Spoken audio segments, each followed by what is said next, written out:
आज की एक छोटी सी एक घटना है। परमात्मा कैसे देखो भक्तों के विश्वास को जो है वो दृढ़ करता है। हम लोग चले साथ संगति के लिए, हाईवे पे हम चढ़ गए। अब ये दिल्ली बंबई वाला हाईवे था, इस पे हम चढ़ गए। अब गाड़ी में इतना डीजल था नहीं, हमने सोचा भाई हाईवे पे बहुत सारे पेट्रोल पंप होते हैं, वहां भरवा लेंगे। तो ये सोच के हम चल दिए। अब गाड़ी लास्ट हो गई, मतलब बिल्कुल टंकी खाली, और उसके अंदर थोड़ा बहुत जो डीजल होता है बस वो बचता है। उसमें गाड़ी चलती है तकरीबन 40 किलोमीटर लास्ट। तो हमने सोचा भाई अब तो हर 5-7 किलोमीटर पे आते हैं। अब किसी भी पॉइंट पे हमारे को डीजल नहीं मिला। जिस भी पॉइंट पे जाएं जहां पे वो डीजल वाला जो लगा रहता है बोर्ड कि यहां से 5 किलोमीटर आगे पेट्रोल पंप हाईवे पे, अब वहां जाएं तो वहां पे काम चल रहा है क्योंकि नया बना हाईवे, तो पेट्रोल पंप अभी वहां पे जो है लगे नहीं। अब ऐसे कर करके हमने 40 किलोमीटर से ज्यादा निकाल दिए, और मन में ये हो रहा कि अगर बंद हो गई तो दिक्कत, और फिर अंदर थोड़ा विश्वास भी कि परमात्मा देखेगा। हमने सोचा भाई अब तो बिल्कुल ही गाड़ी मुश्किल से 3-4 किलोमीटर चलेगी, नहीं तो नहीं है, लास्ट हो गया। फिर हमने उनसे पूछा हाईवे पे जो रहते हैं, जो वो सिक्योरिटी गार्ड वगैरह टोल टैक्स वाले, कि भाई पेट्रोल पंप कहां मिलेगा। बोला इधर पीछे जाओगे तो रोड से नीचे उतर के हाईवे से, तो इधर जाओगे तो 35 किलोमीटर है, इधर जाओगे तो 25 किलोमीटर है। हमने कहा और है ही नहीं कहीं। बोले भाई कहीं नहीं है। मैं भाई मर गए आज तो। और अब गाड़ी बीच में रुक गई। अगर कोई क्रेन वाला भी बुलाएंगे तो 25 किलोमीटर का 5,000 तो वो ले लेगा, और समय बर्बाद होगा वो ज्यादा, और बिल्कुल ही उम्मीद नहीं कि गाड़ी चलेगी क्योंकि पूरा हो गया। फिर अब क्या करें। अब तो मैंने कहा भाई ये 25 वाले की तरफ चल, देखते हैं कोई रास्ते में मिलेगा। अब साहब हम 25 वाले की तरफ चल दिए, और गाड़ी जैसे ही हमने, तो जैसे हमने वहां गाड़ी को जैसे रोका, रोकते गाड़ी बंद, रोकते गाड़ी बंद। ये बोला कि बोल गाड़ी बंद हो गई। मैंने कहा इसको स्टार्ट कर दोबारा। स्टार्ट किया तो घर घर घर घर घर स्टार्ट नहीं हो रही। अब देखो मतलब वहीं पे जाके खत्म हुआ। मालिक ने ये विश्वास दिलाया कि तेरा डीजल तो पहले खत्म था, यहां तक तेरे को मैं लाया हूं, वरना यहीं पे आके क्यों रुकी। भाई 2 किलोमीटर पहले रुक सकती थी, 5 किलोमीटर पहले रुक सकती थी, लेकिन मालिक को पता था कि मैं अपने बच्चों से धक्के भी नहीं मरवाना चाहता। देख लो, अब जैसे ही वो गाड़ी रुकी और वो गाड़ी जो अगली वाली गाड़ी हटी, बोले ले आओ आगे। मगर तुम आ जाओ इधर पहले। मैं नीचे उतरा, उनको बुलाया, मैंने कहा धक्का मारो। बोले क्या। मैंने कहा बंद हो गई। बोले यही बंद हुई है। मैं यही हुई है। तो पेट्रोल पंप वाले ने, मैंने धक्का मार के गाड़ी थोड़ी आगे करके फिर डीजल डलवाया। बताओ, अब ये मालिक भाई साथ रहता है परमात्मा, नहीं तो ऐसा हो ही नहीं सकता। मालिक को पता था अगर 500 मीटर पहले भी गाड़ी रुक गई तो पसीने आ जाते हैं आधा किलोमीटर में गाड़ी को धक्का मारने में। बताओ इससे, अब इससे बड़ी मेहर और क्या होगी परमात्मा।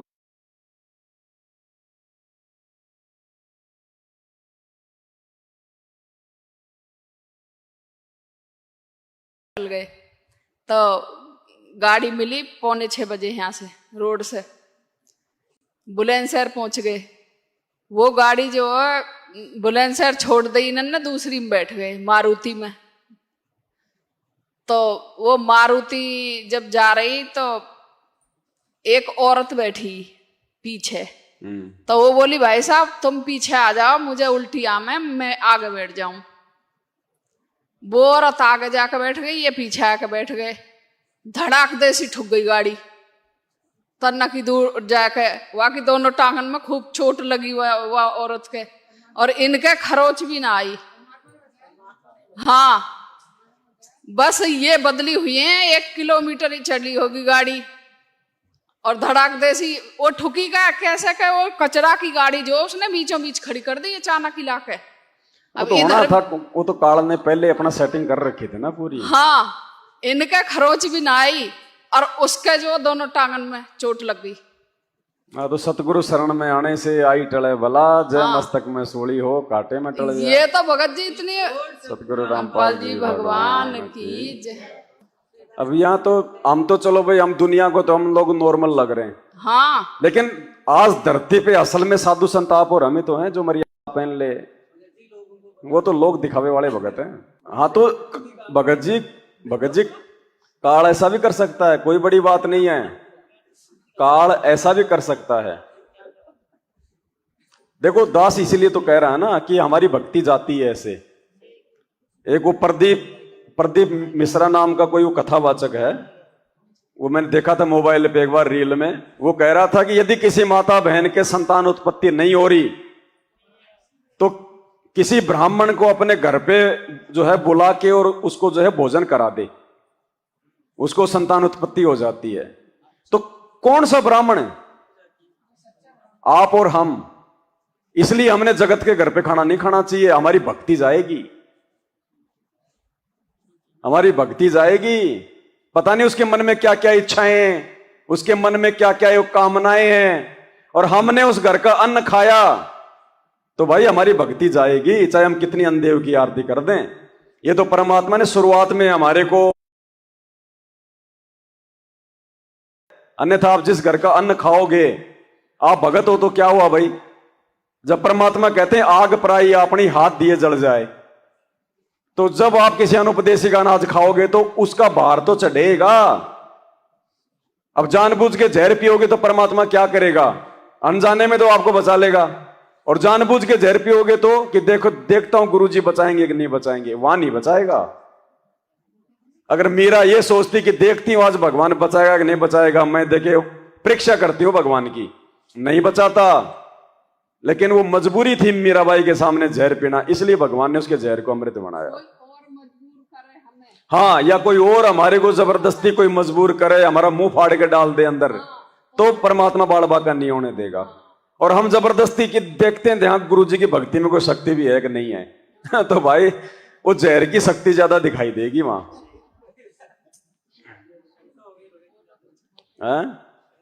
शंका हो गई तो नामखंड हो गया उसी समय। मर्यादा क्या दिक्कत है? हमारा राम तो कौन हमें पता ही है। बंदी छोड़ परमात्मा सतगुरु। कोई बात नहीं, सत साहिब कह दो, राम राम कह दो, एक ही बात है। नहीं, जैसे कि हम किसी को राम राम करते हैं।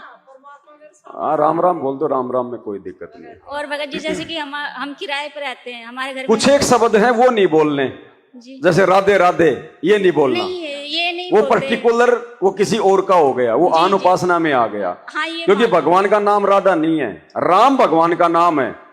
काल ने तो अपने बेटे रामचंद्र का नाम रख दिया राम, हमारे को भ्रमित करने के लिए कि जब वो भगवान रामपाल रूप में आएगा तो लोग कहेंगे वो राम था बड़ा, तो वो राम था बड़ा। यानी राम जो शब्द है इसका मतलब है भगवान, अविनाशी परमात्मा। ये उस कबीर परमात्मा का उपमात्मक नाम है राम। अब काल ने अपने बेटे का रख दिया दुनिया को जो है धोखे में रखने के लिए। विष्णु नाम किसका है? उस कबीर परमात्मा का। ब्रह्मा नाम किसका है? उस कबीर परमात्मा का। शिव किसका नाम है? उस कबीर परमात्मा का। ये सारे नाम उस भगवान के हैं। काल ने अपने लग जाए वो नाम नहीं बोलना, हमने जगदीश बोल सकते हैं क्योंकि जगदीश नाम परमात्मा का है।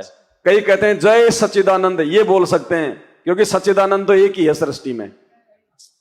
लेकिन जो पर्टिकुलर जैसे देवी देवताओं का नाम लेके जो आपस में बोलते हैं ना, वो राम रमी नहीं करनी। बाकी राम राम बोल दो, सत श्री अकाल बोल दो, वाहिगुरु जी दा खालसा बोल दो, वो चलेगा।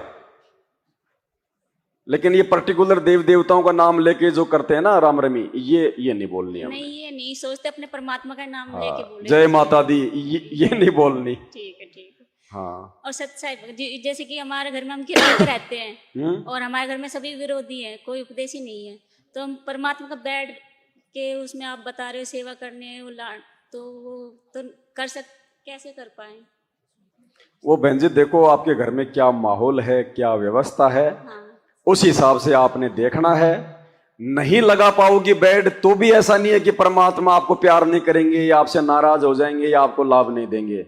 मुख्य है मर्यादा और भक्ति, बाकी तो अपने भाव बढ़ाने की प्रक्रिया है ये।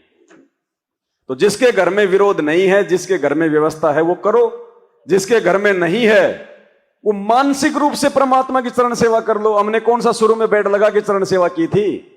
पहले वही मालिक का जहां भी आपने दरबार लगा रखा है नीचे बैठ के और मानसिक रूप से आप जो है परमात्मा की चरण सेवा कर लो। सच्चाई। और जब व्यवस्था हो जाए तो अच्छे से लगा लो, ये बात है। सत्साई भगत जी। सत्साई बहन जी। हाँ, अभी कुछ महीने पहले मैं अपने घर पे गई थी, तो मेरे घर के विरोधी हैं, वो मानते नहीं है। मैं भी शादी के बाद ही लगी हूँ परमात्मा की शरण में, 1.5 साल हुआ है अभी जी। तो मेरे घर के ने मुझे बुलाया कि बेटा आजा, काफी दिन हो गए तू आई नहीं है। मैं कि मेरी कुछ मर्यादा है, अगर तुम मानोगे तो मैं आ पाऊंगी, नहीं तो बिल्कुल नहीं आऊंगी मैं। सही। मैंने साफ कहा तो कहने लगे ऐसी क्या मर्यादा है? माँ की पहली मर्यादा ये, मैं तुम्हारे घर का कोई खाना नहीं खाऊंगी। दूसरी मर्यादा, तुम्हारे घर का अन्न जल कुछ ग्रहण नहीं करूंगी मैं। अगर मेरे साथ में तुमने जबरदस्ती की तो मैं वापस अपने घर आ जाऊंगी लौट के। तो कहने लगे कोई बात नहीं, जैसी तेरी इच्छा तू आ जाना। तो भगत जी मैं गई अपने घर, जाने के बाद कोई बात नहीं, सब घर के अच्छे खासे बोले। तो मैं खाना खाने के लिए शाम को बैठी, वही अपना खाना ले गई थी मैं घर से। तो मैंने भगवान को भोग लगाया, मेरे पास में मैं घर से ही अन्न भी जल भी ले गई थी और खाना भी ले गई थी।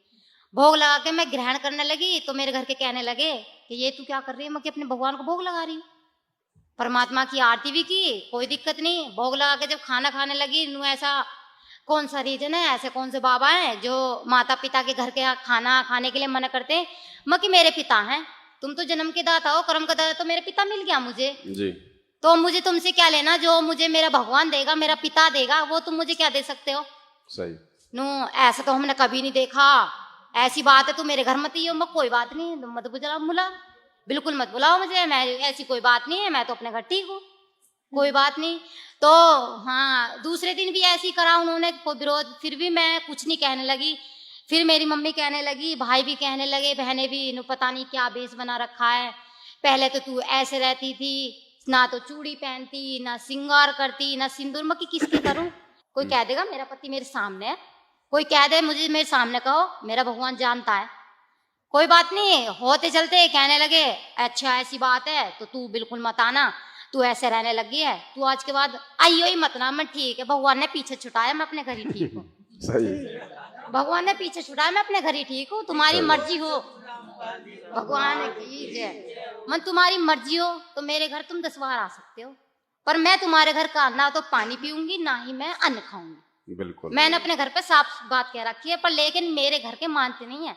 अगर मैं कभी अपने पापा जी से बात करती हूँ भगवान की ज्ञान चर्चा के बारे में, तो मेरे पापा जी तो सुनते हैं अच्छी से, पर लेकिन मम्मी कहती है क्या रामपाल को ज्ञान देने लग जाती है, पता नहीं यूं ही ज्ञानी बन गई है। मन तुम्हें क्या लेना? मेरा भाई भी कहता है आज तो तू ज्ञानी बन रही है। नो कहते अच्छा तूने तो अपना बाप भी अपनी तरफ कर लिया, वो भी तेरी रामायण 10 दिन तक गावे। मैंने भगत जी एक दिन फोन करा, पापा जी की तबीयत खराब होगी, तो मैंने कहा भाई पापा जी कहाँ है? नो पापा जी की तबीयत खराब है, उनको ग्लूकोज लग रही। मैं क्यों, क्या हुआ? नो थोड़ी ऐसी वीकनेस ही, कमजोर हो गए, तो कोई बात नहीं, तेरी शाम को बात करा दूंगा। मैं ठीक है करा देना। तो मेरी बात नहीं कराई, मेरी बहन कहने लगी तूने क्या बात कराई बहन, तू मेरे पापा जी, तू अपने पापा जी को अपनी तरफ को कर लेती है, पता नहीं कौन सा ज्ञान समझाती है, अपनी तरफ को कर ले। मैं अपनी तरफ को क्या कर लेती हूँ? भगवान का ज्ञान समझाती हूँ, परमात्मा की दया से परमात्मा जैसा ज्ञान समझाते हैं ऐसा बता देती हूँ। मैं कम से कम ज्ञान समझाने थे परमात्मा की बुद्धि से, अगर उनकी दिमाग में आ जाए तो भगवान की शरण में लगी जाए, पर लेकिन मेरे घर का भगत जी कोई मानने को तैयार नहीं। कोई नहीं, आपको समझ में आ गई। हाँ सच साई भगत जी, जय हो बंदी आप छोड़ मरे की। जग प्रलय हुई, दुनिया समझे ना समझे, हाँ भगत जी हम समझ गए, बात खत्म। बहुत अच्छी बात है बहन जी, इतनी दृढ़ता हर बहन में आनी भी चाहिए। और परमात्मा भी हमें यही तो शिक्षा देते हैं सत्संगों में कि भाई जब मीराबाई संघर्ष कर सकती तो आज की लड़कियां क्यों नहीं कर सकती? मीराबाई के कोई 4 हाथ पैर थोड़ी थे, यही तो सिखाते हैं गुरुजी। मीराबाई ने बोली चाहे मेरा सिर कट जा पर मैं सत्संग में जानता नहीं मना रह सकती। हम तो थोड़ी सी आंट को मान करके भी सत्संग से विमुख हो जाते हैं ना हम, लेकिन थोड़ा सा हिम्मत करनी पड़ेगी। किसी युग में कर लियो या करे सदेगी, करे सरेगा, चाहे इस जन्म में कर लियो, चाहे फिर कभी जन्म और कोई भक्ति का सूत बैठ जाए तो फिर कर लियो। करना पड़ेगी हिम्मत, जैसे मीराबाई ने करी। मारा तो यह समझ में आई, जब मीराबाई एक लड़की होकर और संघर्ष समाज से कर सकती है तो क्या हम नहीं कर सकते? और क्या आज की लड़कियां नहीं कर सकती? वो लड़की कोई 4 हाथ थे उसके, पर बात समझ में आए की है, समझ में आ जाओ सारा कुछ कर सकता। पर कबीर साहब का मार्ग और आसान है, वो तो घर में रह के समझ में आ सकती है, बाहर छोड़ कर जान की भी आवश्यकता नहीं है, पर इतनी लगन लगानी पड़ेगी। बात है समझने आएगी, इसीलिए भगवान ने इतना ज्ञान दिया, इतना दुनिया से पंगा लिया आप और हमें समझाने के लिए। समझ में आने के बाद फिर आदमी हर प्रकार का संघर्ष कर सकता है। उस मगर जी सत साहिब जी मगर जी ऐसा है, जब परमात्मा को भोग लगाना हो तो हम अपनी भगवतमती से बनवा सकते हैं। ऐसा है, भगवतमती जो है 30 त्योहारों पे घर जाती है। मैंने उसको मना करा 30 त्योहार पे ना जाकर के 1-2 दिन बाद चली जा। तो इसमें कोई ना कोई तो रीजन है भगत जी, जो 30 त्योहार पे जाती है, हो सकता है करती हो या करवाती हो। अभी रक्षाबंधन पे मना करा था मैंने, मत जाइयो, तो वो रक्षाबंधन पे गई। तो इसमें तो यही है, या करती होगी या करवाती होगी, बहन से करवाती हो। तो इसी चीज में पूछना चाहता हूँ भगत जी। देखो उसमें कोई दिक्कत नहीं भगत जी, कई जगह हमने भी थोड़ा सा एडजस्ट करना पड़ेगा। आपकी भगतमती ने नाम नहीं ले रखा, कोई बात नहीं है, पीर भी जाती है, वो दूसरी आप अपने कोई पूजा पाठ भी कर रही है, कोई बात नहीं है। यदि वो नशा पता वगैरह नहीं करती है तो आप जी उससे परमात्मा का भोग जो है बनवा सकते हैं, क्योंकि ये आपका देखो भगत जी घर का मामला है। हाँ जी भगत जी, इतना तो हमने एडजस्ट करना पड़ेगा। आप भी तो खाना खाओगे उसके हाथ का। मैं अपने आप ही बना रहा हूँ भगत जी, अपने आप बना के खा रहा हूँ, अपने आप ही लगा रहा हूँ। नहीं ऐसा कोई जरूरी नहीं अपने आप सब छोड़ दिया बनाना। खाना। नहीं। और मम्मी मेरी उसमें मदद करने के लिए आती है कि तू ड्यूटी पे जाएगा, बनाएगा भी, क्या क्या करेगा। नहीं ये तो देखो आपकी फिर थोड़ी नासमझी है भगत जी। इसी चीज में पूछना चाहता हूँ। अनुपदेशी पत्नी से खाना हम जो है बनवा सकते हैं, खा सकते हैं, कोई दिक्कत नहीं उसमें भगत जी। अब अगर हम इतना उनसे दूर हट के चलेंगे तो फिर वो परमात्मा के ज्ञान को स्वीकार नहीं करेगी। फिर वो साथ में रह के प्यार से रह के उनको समझाना है। अगर नशा पता करती है, मान लो कोई बीड़ी सिगरेट कोई गुटखा जर्दा वगैरह खाती है, ये कुछ नहीं, तो हमने उनसे भोग नहीं बनवाना। अगर वैसे सही है, दिक्कत है, नाम नहीं ले रखा है, तो कोई दिक्कत नहीं भगत जी। उसमें देखो वो भी भगवान की थोड़ी बहुत सेवा करेगी तो उसके भी थोड़े बहुत जो संस्कार बनेंगे। जय आरती उरती करते हैं, आरती में भी नहीं खड़ी होती, खाली साथ संगति की बात अलग है। साथ संगतियों में कोई अनुपदेशी जो है उसको भंडारे में सहयोग नहीं करवाना, लेकिन अपने घर का मामला थोड़ा अलग है। खाली बस दंडवत करेगी बस, और कुछ नहीं इसके अलावा। वो दंडवत भी ना करे भले, फिर भी वो भोजन भंडार में सहयोग अपना दे सकती है। देखो साथ संगति में सहयोग नहीं करवाना बहन जी। देखो भंडारे को बनवाने में सहयोग नहीं करना, बाकी भक्तों को खिलाने में सहयोग कर सकती है, और कोई पानी पूनी पिला सकती है, और कोई सेवा कर सकती है, लेकिन भंडारे में अनुपदेशी का प्रवेश वर्जित है। नहीं तो वो नाम लिया ना लिया बराबर ही है। वो नाम लेके छोड़ दिया फिर वो ठप्पा थोड़ी लग गया कि ये भगत बन गया। हाँ, क्योंकि जब तक हम उनको इन चीजों से दूर नहीं करेंगे तो वो भी फिर विचार नहीं करेंगे, उनको फिर आवश्यकता नहीं पड़ेगी फिर वापस फिर परमात्मा से जुड़ने की। जब उनका हम थोड़ा बहुत हम उनका बायकॉट करेंगे, हम उनको साइड में करेंगे, तो उनको महसूस भी तो होना चाहिए ना। तो सावधानियां रखनी पड़ेंगी बहन जी, क्योंकि नाम ही खंड कर रखा है तो वापस वो तो काल की हद में, पता नहीं उसने क्या क्या मर्यादाएं उसने तोड़ रखी हैं। और ऐसा मर्यादा विहीन जब कोई भंडारे में सहयोग करेगा तो उसके दिमाग में पता नहीं क्या क्या विचार चल रहे होंगे उस समय। नहीं, लेकिन परमात्मा से तो दूर है फिलहाल, लेकिन नियम तो नियम ही है ना। जब नाम ही नहीं जप रही, मर्यादा में नहीं है, तो फिर हम उसको भगत नहीं कह सकते ना। भगत जी एक राशन के विषय में पूछना है, जैसे राशन जो दुकान पे जो मिलता है, जो राशन कार्ड से कोई भगत कोई वैसे जगत वाला है, हम उससे पैसे से लेके खरीद के ले सकते हैं ना जी? हाँ पैसे से ले सकते हो राशन। हाँ पैसे नहीं, राशन का यूज नहीं कर सकते, बस ठीक है, यही पूछना था। पैसे से खरीद सकते हैं। हाँ जी ठीक है। सरकार भी यदि आपको पैसे वाला राशन देती है ना, हाँ तो वो भी ले सकते हैं। वो भी ले सकते हैं, चाहे सरकार ने 2 रुपए किलो का रेट रखा हो। हाँ, मतलब सरकार ने यदि उसकी कीमत रखी है ना, तो कीमत देख के हम ले सकते हैं, चाहे वो 1 रुपए का क्यों ना हो। अगर फ्री में दे रही है राशन तो नहीं लेना भगत जी हमने, क्योंकि फ्री का राशन तो भगत के लिए जहर के समान है, जहर के समान। देखो परमात्मा क्या बोल रहे हैं, देखो ये फ्री के राशन के विषय में मालिक कहते हैं राज दवारे न जाइए सुन चेला या सीख। और मालिक ने उसको क्या बताया, रक्त बताया। सरकार हमें जो राशन देती है ना फ्री का, भगतों के लिए वो रक्त है, जहर। देखो गिरिराज दवारे न जाइए सुन चेला या सीख, खात भजन में भंग होवे या रक्त स्वरूपी भीख। अब परमात्मा कहते हैं कि जैसे इन राज दरबारों में राज अधिकारियों के पास नहीं जाना, और वहां कहते तो भिक्षा मांग कर लाते हो खाते हो, वैसे थारी भक्ति है ठीक हो ना। और जो भिक्षा लाते हो राज दरबार से वो तो टैक्स लगाई हुई राजा से, तो राजा अच्छी दीक्षा दे दिया करता, ये वहां धक्के गड़े खाया करते, नवाबों के पास चले जाते। तो सभी जनता पर टैक्स लगाते हैं और जनता अपना मेहनत करके अपना गुजारा करती है, उस पैसे को वो लेते हैं। कहते हैं वो विष होता है और उस पैसे को नहीं लेना चाहिए, राज दरबार से नहीं लेना चाहिए भीख।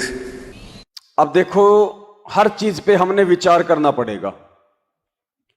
काल हमें सीधे सीधे नहीं मारेगा, सूक्ष्म चाल चलेगा वर्तमान में। वो उसको पता है कि ये ज्ञान होने के बाद, ये तत्व ज्ञान लेने के बाद में वो भगत भीख नहीं मांगेगा, वो राज दरबार में नहीं जाएगा, हाथ नहीं फैलाएगा कि मेरे को अनाज दे दो, मेरे को धन दे दो। कोई भगत नहीं जाएगा ना। अब काल की सूक्ष्म चाल क्या है कि ये नहीं आएगा, तू पूछ जा इनके पास। तो सरकार के माध्यम से फ्री बंटवारा है भीख, कि प्रधानमंत्री किसान योजना, प्रधानमंत्री चावल योजना, गेहूं योजना, मतलब फ्री दे रहा है ना। अगर वहां जाके लाएंगे तो भी वो फ्री वाली है, जनता का टैक्स से दे रहा हो।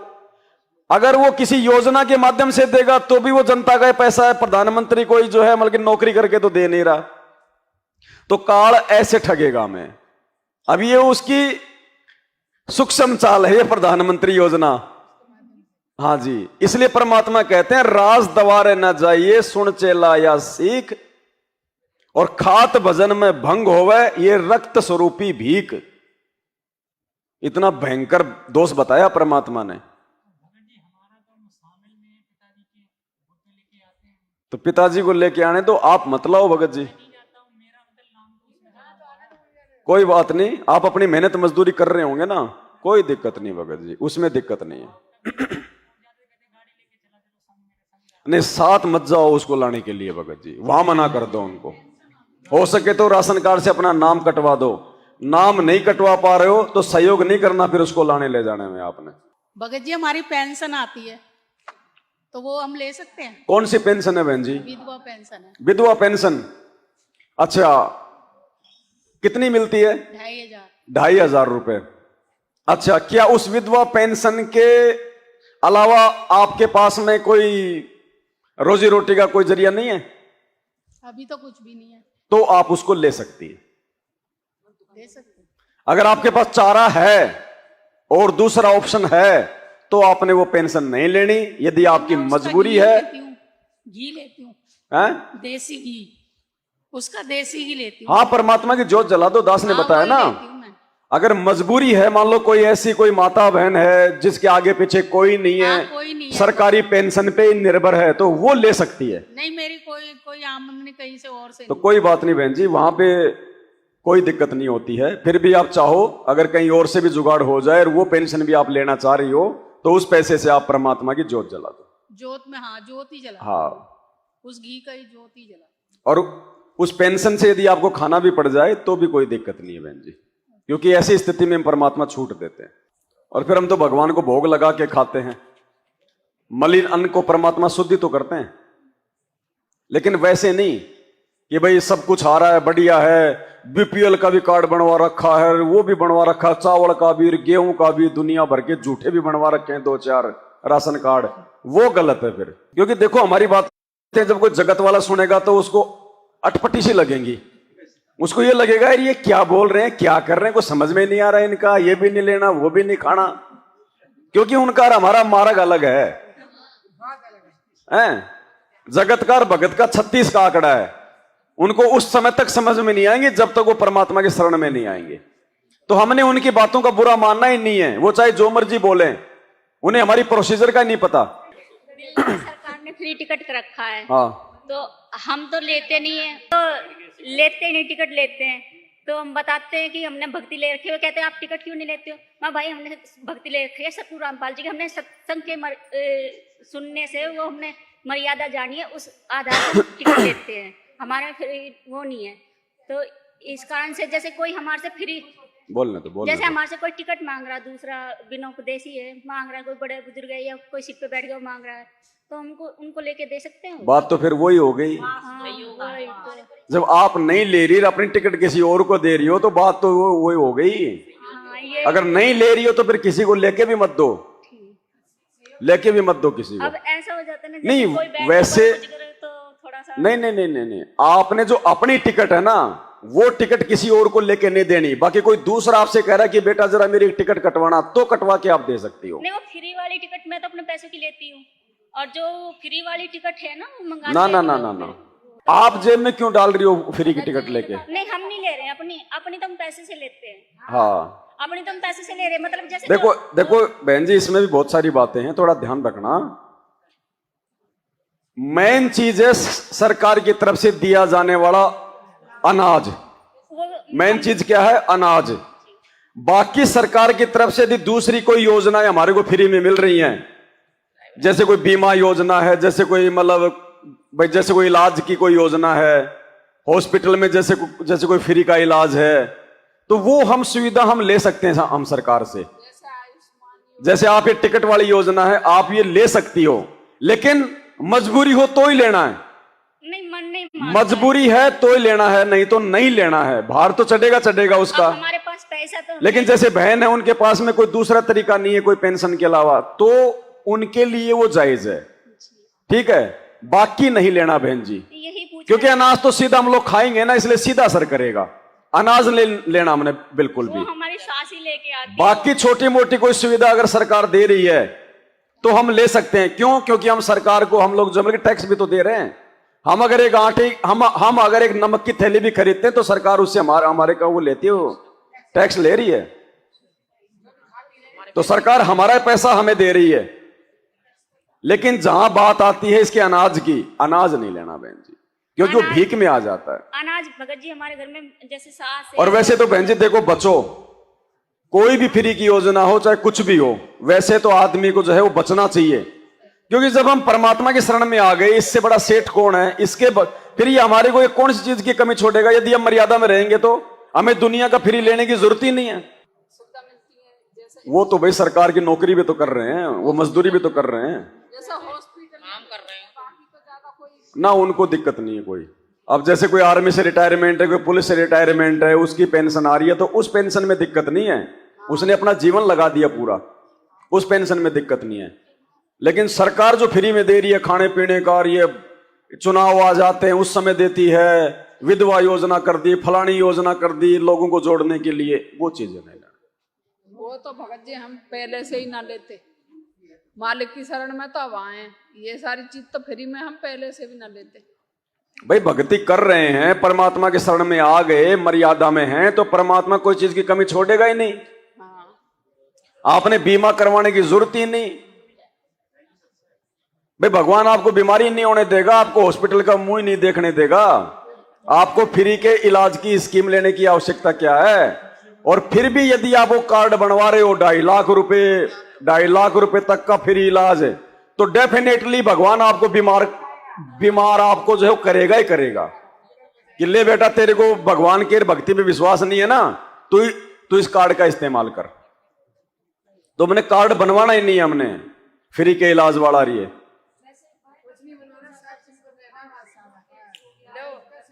हाँ, कोई दिक्कत नहीं, गोली दवाई ले लो, उसके लिए दिक्कत नहीं है। हाँ, उसमें दिक्कत नहीं है। लेकिन ऐसी बीमारी भगवान अगर भक्ति कर रहे हैं, मर्यादा में है, तो ऐसी लाइलाज बीमारी नहीं हो सकती जो हमारी भक्ति में बाधा उत्पन्न कर दे। और भाई यदि भगत को ऐसी बीमारी है तो इसका मतलब उसकी भक्ति नहीं चल रही, मर्यादा में नहीं है। एक बात यह है कि जैसे भगत भाई बहन जा रहे हैं कहीं रास्ते पे, मानो पैसे उनको मिले, जैसे रोड पर किसी के गिर गए हो, हमें मिल गए और कोई किसी ने उठाए नहीं और हमने वो उठाए, तो उन पैसों का क्या करें? क्यों उठाए उठाओगे ना? आप पैसे? नहीं उठाए ना, नहीं उठाना। हाँ मैं तो पढ़े तो उठाना ही पढ़े नहीं रहने है। दो। हाँ। मेरे भगत चाहे जी, 1 क्विंटल सोना क्यों ना पड़ाओ, थूकना भी नहीं है। हाँ ये चीज उठानी नहीं रंग है, का बंका की कहानी नहीं सुनी? यही चीज है ना। मैं सोने के ऊपर मिट्टी डाल के चल दी आगे। चल देते हैं, हाँ। तो भगत जी हमारे उठा लेते हैं, तो फिर वो उनके बीवी के होने के नाते जैसे वो कहते हैं कि, तो वो उसका कुछ सामान ले आते हैं, उसका इस्तेमाल तो फिर भी हुआ ना। मत खाओ सामान। है नहीं, वो भगत अपने जी को लिए मना करो, कर दो कुछ कि भी आइंदा करो। मत लेके आना इस घर में ऐसी किसी भी चीज का सामान। हाँ, कुछ बिल्कुल भी, नहीं। ठीक है। पता नहीं बहन जी वो किस तरह की वो कमाई का पैसा है, क्या पता कोई कसाई है सारा दिन जो है बकरे काट रहा है और उसके 100 रुपए गिर गए और वो हम खाएंगे तो हमारे ऊपर तो भार चढ़ गया। हमने तो छूना ही नहीं, देखना ही नहीं। भगत जी मेरे ना बच्चे स्कूल में पढ़ रहे थे, वो संस्था है, ये संस्था किसी कोई चला रहे एनजीओ, ये ज्ञान रवि कोई शंकर श्री श्री 100 वो वाले, हाँ। तो उसी में मेरे बच्चे पढ़ रहे थे, तो उसमें ना 5वीं पास होने के बाद ना तो उसने आधा पैसा देते कि अगर किसी स्कूल में आप एडमिशन करवाओगे तो दूसरे में, तो वो आधा पैसा देता था। तो दास ने उससे बोला कि आप जो जिस स्कूल में करा तो उसका फॉर्म दे दो मुझे और मैं आपको पैसा दे दूंगा, आधा दिलवा दूंगा। तो दास ने उसको मना कर दिया। मैंने बोला कि नहीं, मैं आपको ये पैसा मतलब मुझे मदद नहीं चाहिए, मैं अपने दम पे करवाऊंगा परमात्मा की दया से। हाँ तो अच्छी बात है भगत। हाँ तो भगत जी फिर उसने बोला कि जाओ जाओ तुम्हारे पास पैसा बहुत ज्यादा है। कोई बात नहीं, लेकिन अगर हम सक्षम हैं जी, तो हमने किसी भी प्रकार की कोई मतलब स्कॉलरशिप वगैरह या कोई इस प्रकार की छूट वगैरह नहीं लेनी भगत जी।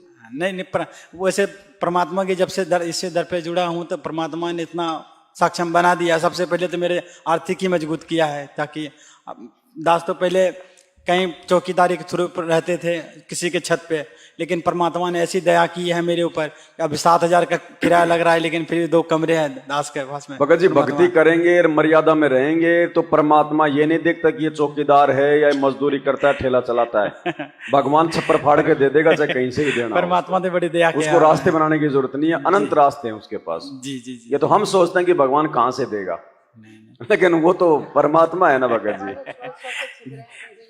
क्योंकि दास 5-6 साल निरंकारी में रहे, लेकिन 5-6 साल निरंकारी में रहने के बाद मेरी वो आर्थिक मजबूत नहीं हुई जो कि थोड़ा समय लगता है। परमात्मा ने क्या बताया, कम से कम 5 साल दो इस भक्ति को। जी जी। एक आम का पौधा भी लगाते हैं तो कोई 4 दिन बाद में आम नहीं देता, 4-5 साल तो उसकी सिंचाई करनी पड़ती है, देखभाल करनी पड़ती है। जी, तो गुरुजी कहते तुम इस भक्ति को कम से कम 5 साल दो मर्यादा में रह के, फिर देखना इतने आम लगेंगे, तुम भी खाओगे, पड़ोसी भी खाएंगे, रिश्तेदार भी ले जाएंगे, फिर भी लदपद रहेंगे। तो मालिक का वचन खाली नहीं जाएगा भगत जी। और दास एक बताना चाहता है कि मेरे ना ससुर जी ने नाम परमात्मा का लिए हुए हैं, तो वो चले आए बाहर जाने के बाद उसकी पत्नी नाम नहीं लिया है, लेकिन उसको बोला कि ज्योति तुम खुद जलाना। तो उसको पत्नी को बोल दिया तो ज्योति जलाते वक्त, तो उसने क्या किया, ज्योति तो जलाया 2-3 महीने तक लगातार। इसके बाद ये नाग पंचमी आ गया। नाग पंचमी आने के बाद ना तो उसने हाँ नाग पंचमी आ गया ना, तो उसने क्या किया, उसने तो ज्योति जलाया, लेकिन अपने घर होती जैसे बेटा को, घरवाली को बोला कि मैं तो नहीं करूंगा, लेकिन तुम ऐसे कर ले। जब जैसे उसने वो बताया ना करने के लिए, तो उसने उसके रात में भगत जी उसको ना अच्छी तरह से दबाया, छाती दबाया उसको, अच्छे जैसे लगता कि मैं अभी मेरे प्राण ही निकल जाएगा, मर जाएगा, हाँ मर जाएगा। तो फिर मैंने बोला कि फिर उसने बोला कि हे परमात्मा, आपकी ज्योति जला रहा हूँ, मेरी रक्षा करो भगवान। तो उसने क्या किया, फिर जाके किसी तरह उसने उठने का समर्थन नहीं था, लेकिन फिर भी उसने जाके दंडवत किया। 10 मिनट के बाद उसका वो फिर से वो शरीर जैसा निर्मल था वैसे हो गया भगत जी। तो जो भगवान मतलब कि नाम नहीं लिए हुए परमात्मा उसको संभाल रहा है, तो हम सब तो कितने नाम ने। एक सत्संग में परमात्मा ने बताया, यदि नाम दीक्षा लेके मर्यादा में रह के आप भक्ति करते हो तो परमात्मा आपके रिश्तेदारों तक की सहायता करता है, वहां तक की मदद करता है, रिश्तेदारों तक की। और यदि हम लोग दृढ़ होकर भक्ति करेंगे तो परमात्मा कहते हैं तुम्हारी तो 101 पीढ़ी पार होंगी होंगी। तुम्हारी मतलब पिछली 7 जो पीढ़ियां हैं, तुम्हारे दादे परदादे, तुम्हारी 7 पीढ़ियां जो पिछली हैं, उनको भी परमात्मा मानव जन्म देगा जो भूत बने फिर रहे हैं। 101 पीढ़ी तो अगली पार होंगी और पहले की 7 पीढ़ियां।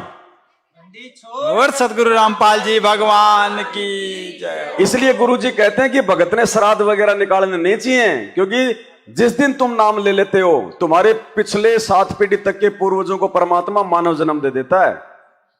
इसलिए हमने श्राद्ध वगैरह नहीं निकालने चाहिए किसी के, बिल्कुल भी। और ना हमने अपने पूर्वजों की फोटोएं जो है अपने घर में रखनी चाहिए, नहीं दास, इसलिए मना करते हैं परमात्मा। का भी नहीं रखा है जब इतना आसान काम कर दिया भगवान ने। तो, और भगत जी जहां पर रहता ना तो वहाँ किराएदार कभी मुंह से नहीं बोलते थे, लेकिन एक दिन आके वो कहता कि मैं वैष्णो देवी गए थे, वहां से मैं प्रसाद लाया हूँ देने के लिए आया था। मैंने बोला कि भगत जी मैं ये नहीं प्रेरणा है ना भगत जी, काल तो चाहता है मर्यादा तोड़वाना। मैंने बोला कि ये नहीं ले सकता, वैसे बोलने के लिए भी राजी नहीं मेरे से, तो लेकिन वो अचानक से ऐसे आ गया तो भाई लो प्रसाद ले लो। मैंने बोला भगत जी मैं प्रसाद नहीं ले सकता हूँ। अच्छा क्यों नहीं ले सकते? मैंने बोला बिल्कुल नहीं, मेरी कोई मर्यादा है, मैं नहीं ले सकता आपके। नहीं हमारे अंदर है, खट्टी मिर्ची पत्ता नहीं लेते हैं। चलो भाई आप लोग खाओ, मैं नहीं ले सकता, ये हमारे अंदर है। देखो भगत जी क्या है, ये जो ये लड़ाई है ना जी, ये काल और भगवान के बीच में जी। भगवान हमें बचाएगा और काल हमें फंसाएगा। अब ये ज्ञान और नाम लेने के बाद में तो परमात्मा ने हमें क्या बताया कि ये नाम लेने के बाद में तुम्हारे जो मित्र हैं वो भी तुम्हारे क्या हो जाएंगे? शत्रु। और काल क्या करेगा? तुम्हारी मर्यादा तोड़वाने के लिए तुम्हारे शत्रुओं को भी क्या बनाएगा? मित्र। तो जो आदमी आज से पहले मुंह से नहीं बोल रहा था, अब वो कह रहा है कि लो जी प्रसाद ले लो। जी जी जी। उसी तो मुझको तो ये उल्टा खेल है सारा भगत जी। मुझे इसी बात को तो अचंभा लेगा, देखो इसलिए परमात्मा ने कबीर सागर के सरलार्थ में लिखा है हम भक्तों के लिए कि हमारे जो रिश्तेदार हैं, यार दोस्त हैं, मित्र हैं, आड़ोसी पड़ोसी हैं, जिन्होंने नाम नहीं ले रखा है जी, उनको अपना मीठा शत्रु समझो। मीठा शत्रु, उनकी बातों में नहीं आ जाना। वो मीठे शत्रु हैं, वो तुम्हें बहकाएंगे, भ्रमित करेंगे, प्यार से लाड से मिन्नत करेंगे, हाथ जोड़ेंगे, मर्यादा खंडित करवाने के लिए। जैसे विश्वामित्र के पास में कौन सी आ गई थी? वो मेनका आई थी, कौन आई थी? जी जी जी। तपस्या भंग कर दी, एक बच्ची पैदा करके चल दी, बोले चौधरी साहब संभालो, मैं चली, मेरा जो काम था मैंने कर दिया। बाद में चौधरी साहब सिर पे हाथ रख के, बाद में क्या, कुछ नहीं है। तो एक बार यदि हम झुक गए तो काल हमारी मर्यादा तोड़वा देगा। फिर चाहे तुम कितनी दोस्ती निभाओ, कितनी यारी निभाओ, फिर कोई मतलब नहीं। आज तो वही दास के साथ में जब पीते खाते थे तो सभी दोस्त था। आज मेरे कोई दोस्त नहीं है, कोई यहाँ पे आता भी नहीं, कोई आता भी नहीं है मेरे साथ में। अब गुरुजी क्या कहते हैं कि बेटा मर्यादा में रहो जी, ठीक है, गलत हम कुछ कर नहीं रहे, ये सच्चाई है। जी जी जी। जो सच्चाई हमारे बाप ने बताई वो हम भी बताएंगे, और यही हमारा कर्तव्य है, ये हमारा काम है, दूसरा हमारा कोई काम नहीं है। और ये सच्चाई जब हम बताएंगे तो काल को तो मिर्ची लगेगी, वो अपने नीचे वाली शक्तियों को प्रेरित करेगा। वो ऐसा माहौल बना देंगे वो लोग कि बस अब मार दिया। गुरुजी कहते हैं उसी समय तुम्हें दृढ़ रहना है, विश्वास नहीं तोड़ना है। और मालिक क्या कहते हैं, यो मालिक की वाणी है, यो जग बादल धुंध का मीने ना डरिए। ये देखो तुम्हें सुनाते हैं थोड़ा सा। मतलब ऐसी परिस्थिति में जब आप अपने गुरु के वचनों पे चलोगे, संघर्ष करोगे, तो काल ऐसी परिस्थितियां बना देगा कि आप सोचोगे यार बस अब तो हार माननी पड़ेगी। लेकिन गुरुजी कहते हैं बस वही तो समय होता है, उस समय हार मत मानना।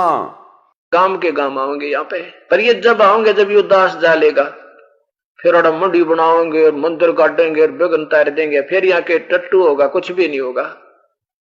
अब संत चला जा, उसके जैसे वैद्य मर जा। अब जिंदा जब जीवित है, जब दवाई दो, नब्ज देखेगा, सारी विधि बतावेगा तो बेड़ा पार होगा। और वो चिल्ला जा फिर पाछा से उसकी मूर्ति बना लो, छोटा मंदिर बना लो, घंटी बांध लो, वो लाभ नहीं हो सकता आपको। तो ये हमारे अंदर बाद में जागरण की आदत है। वर्तमान में जो जागेगी वो बहुत भाग्यवान और पुण्यकर्मी प्राणी है। सत्कर्म मानना विशेष रजा है परमेश्वर की आपके ऊपर, ये उसकी कृपा बिना और आपके पुण्य कर्मों के संयोग बिना ये मार्ग मिला नहीं करता। ये जग बादल धुंध कामीन ना डरिए, जय मन चाहे राम को तो दासातन करिए। दासातन माने आधे नहीं रखना, मन में एम मत लाना किसी बात का भी, ना दान का, ना धर्म का, ना संतान का, ना सेवा का, ना राज का। जिस दिन एम आ गया परमात्मा आपसे 100 कोस दूर हो जाएगा। ये ऐसा रिएक्शन है मालिक का। फिर बताते हैं, आस्ती चढ़ डरिए डाही जय स्वान भुकाही, सत्संगी संग नात जय चतराम बसाही। हाथी पर बैठने के बाद कुत्तों से मत डरना। हाथी पर आप बैठे हो ना, और जब हाथी कहीं निकलेगा गांव के आसपास से तो सैकड़ों कुत्ते हाथी के चारों तरफ भो भो भो वो रहते हैं 10 कदम दूर, पर ऐसे सतिथि बना देते हैं जैसे बस आए तो मार डालेंगे, पर वो हाथी का असवार उनकी पहुंच से बहुत दूर है, बिल्कुल बहुत दूर है, बहुत दूर। क्योंकि ना तो हाथी को कुछ कर सकते हुए कुत्ते, हाथी एक सूंड मारे 4 मरे, और जब वो बुड़का भरना चाहे उनको काटना चाहे तो हाथी का मुंह पैर उसके मुंह पर नहीं उनके मुख में नहीं आवे, वो हानि भी नहीं पहुंचा सकते। तो कहने का भाव यह है कि परमात्मा कबीर साहब की शरण में आने के बाद मानो आप हाथी पर बैठ चुके हो, और बाकी के लोग जो कह रहे हैं ना थोड़ा न्यू हो जाएगा, तुमने ये क्यों कर दिया, बता क्यों छोड़ दिया वो गुरु पुराना है, वो कितने दिन तो जाया करते थे, कहते वो कुत्ते भौंक रहे हैं। उनसे डरना नहीं, आप इतने उनकी रेंज से बाहर हो गए, उनकी पहुंच से बाहर हो चुके हो। हाँ, जो आप पर डरता हाथी पर दपड़ गया और न डर देख के, वो तो पड़ते खाएंगे, फिर वो काट डालेंगे आपको। तो तुम डरते पड़ जाओ हो नीचे, उनके देख कर चारों तरफ होकर के वो आप पे गिर गए तो वह दूसरी बात है, नहीं तो तुम्हारे नजदीक कुछ नहीं आ सकता, आपको हानि नहीं पहुंचा सकते, गारंटीड बात है। तो ये वचन है मालिक का, और 7 वचन पलटे नहीं पलट जाए ब्रह्मांड। माहौल ऐसा ही बना देंगे। आप कह रहे थे ना कि भाई सबके घर में ऐसा ही है, माता बहनों के साथ है, तो वो माहौल बहनजी काल वैसा ही बनवाएगा कि एक बार इसको नीचे गिरा दूं। उस समय यदि आप डर के हड़बड़ी में मर्यादा तोड़ दी, उनके आगे झुक गए, तो फिर काल का दाव लग जाएगा। तो ज्ञान इसीलिए तो दिया परमात्मा ने, इसीलिए गुरुजी कहते हैं पहले ज्ञान समझो, जल्दबाजी में नाम मत लो। गुरुजी कहते हैं मैं कोई जल्दबाजी में वो नहीं है कि भाई मैं आया गया, मैं सबको नाम देने आया हूं, सबको नाम दे के जाऊंगा। जल्दबाजी मत करो, 2 महीने 4 महीने 6 महीने पहले ये सत्संग सुनो, उसके बाद में नाम लो। नाम लेने के बाद में फिर अपने गुरु में कोई दोष नहीं आना चाहिए, फिर कोई मर्यादा नहीं टूटनी चाहिए। भगत जी, एक शब्द मेरे को पूछना था आपसे कि जल हंसा वो देश जहां जम की मारे से कोई शब्द आता है, ये नहीं ये शायद उसमें आता है, संध्या आरती में आता है। तज हंसा वो देशड़ा जहां यम की मोटी मार है, मत कहने का मतलब वो मार है, वहां नहीं। तो तज हंसा वो देशड़ा, तज मानी छोड़ना, हंसा मानी हे जीव आत्मा। हाँ। वो देश यानी ये काल की नगरी 21 ब्रह्मांड है, जहां जम की मोटी मार। जम की यहाँ मतलब कहने का मतलब सतलोक के बारे में नहीं कह रहे, अच्छा, 21 ब्रह्मांड के बारे में कह रहे हैं, जहां जम की मोटी मार। कि तज हंसा वो देशड़ा की ये 21 ब्रह्मांड छोड़ दे। यहाँ पे जम की मार है, 84 में जाएगा, गधा बनेगा, नरक में जाएगा, ऐसा। तज हंसा वो देशड़ा यम की मोटी मार। ये तो है जम की मार। हाँ, जी जी जी जी, यहाँ पे जम की मोटी मार पड़ती है, यहाँ पे सारे यहाँ के प्राणियों को, हम जैसे सभी को मोटी। जिस नगरी साधु नहीं, नदी नहीं गुंजार। जी जी जी भाई जैसे जहां पे मतलब अच्छे लोग ना हो, साधु संत भगत ना हो, कहते हैं उस स्थान को छोड़ देना चाहिए, वहां पे काल का वास होता है। जैसे जिस स्थान पे कोई नदी ना हो या कोई सिंचाई का साधन ना हो, तो वहां पे आदमी मतलब कि भूखा मरेगा, वो स्थान वो रहने के लायक नहीं होता, किसी पानी वाली जगह पे जो है वो जाना चाहिए। इसी प्रकार साधु संत महात्माओं जहां पे हैं वहां पे हम रहेंगे तो हमारे भाव बने रहेंगे, हमारी श्रद्धा बनी रहेगी, भक्ति बनी रहेगी। इसलिए परमात्मा समझाते हैं कि ऐसे ही वो देश भी छोड़ देना चाहिए जहां पे यम का ही मतलब राज चलता हो। दास को ये कंफ्यूजन था कि ये मतलब ये कि समझ नहीं पा रहे, तो मैंने सोचा कि कभी किसी धीरे भक्तों धीरे से समझ चर्चा में करेंगे। जी एकदम से कुछ नहीं आता, बहुत लंबा समय देना पड़ता है। फिर भी ये मालिक की मेहर है कि इतनी जल्दी समझ में आ रहा है थोड़ा बहुत हमारे, नहीं तो ये वाणियां गुरुजी कहते हैं वेद को समझना आसान है, ये परमात्मा की वाणियां जो हिंदी में लिख रखी हैं इनको महाभारत है समझना, इनको नहीं समझ सकता कोई, क्योंकि ये रहस्य युक्त हैं। जी जी जी, ये रहस्य युक्त है। वेद गीता को समझ सकते हैं लोग, लेकिन इन परमात्मा की वाणियों का अर्थ नहीं निकाल सकते। इनको वही समझ सकता है जो परमात्मा के पूरे विधान से जो परिचित है। अब जैसे मालिक ने बताया कि अनदेव की आरती में एक वाणी आती है, रावण मांगण गया चून ताते लंक भई बेरून। अब जिस व्यक्ति ने रामायण को जो है पढ़ रखा है, जिसको याद है पूरी कहानी, वो तो समझ जाएगा तुरंत कि रावण मांगण गया चून ताते लंक भई बेरून, कि रावण ऐसे ऐसे आटा मांगने का बहाना करके सीता को उठा के ले आया और उसके कारण पूरी लंका का सत्यानाश हो गया। तो वो तो समझ जाएगा जिसने पूरी रामायण को, जिसने अपने दिमाग में, जिसने 2 4 5 बार जिसने रामायण पूरी जो है वो पढ़ रखी है, वो तो समझ जाएगा। और जिसने वो रामायण का नाम ही नहीं सुना और उसको ये वाणी सुनाओगे तो वो क्या समझेगा कौन राम है, कौन रावण है, क्या चून है, क्या सीता है। तो ये तो मालिक की मेहर है जो हमें समझ में आ रही है इतनी बातें। नहीं, ये मार्ग भगत जी कई लाख युग बीत जाते हैं, ये पीएचडी का ज्ञान है, ये नहीं समझ में आता। हम सब तो वही आत्मा पहले जो 600 वर्ष तक उसी में से होंगे, तभी तो बात, क्योंकि इसीलिए तो जल्दी जल्दी याद हो गई आरतियां वगैरह, ये मंगलाचरण वगैरह। नहीं तो ये आरतियां थोड़ी याद होती हैं, ये मंगलाचरण थोड़ी याद होता है। थोड़ी थोड़ी वो जो है वो धूल जम रही थी, वो बार बार रिपीट करने से वो धूल हट गई हमारी। नहीं, ये आरती याद हो सकती है क्या? असुर निकंदन रमणी याद हो सकती है क्या? वेद के मंत्र याद कर सकते हैं, ये याद नहीं कर सकते। आप इन बोल दो इनको पंडितों को, ब्राह्मणों को कि आपको 1 महीने का टाइम देता हूं, 1 लाख रुपए दूंगा, तू मेरे को ये पढ़ के सुना दे, मुंह जमानी बिना देखे, वो नहीं पढ़ पाएगा। ये परमात्मा के शब्द है, उनके आशीर्वाद बिना ये जुबान से नहीं निकलेंगे। बिल्कुल बिल्कुल ठीक है। सत्साई भगत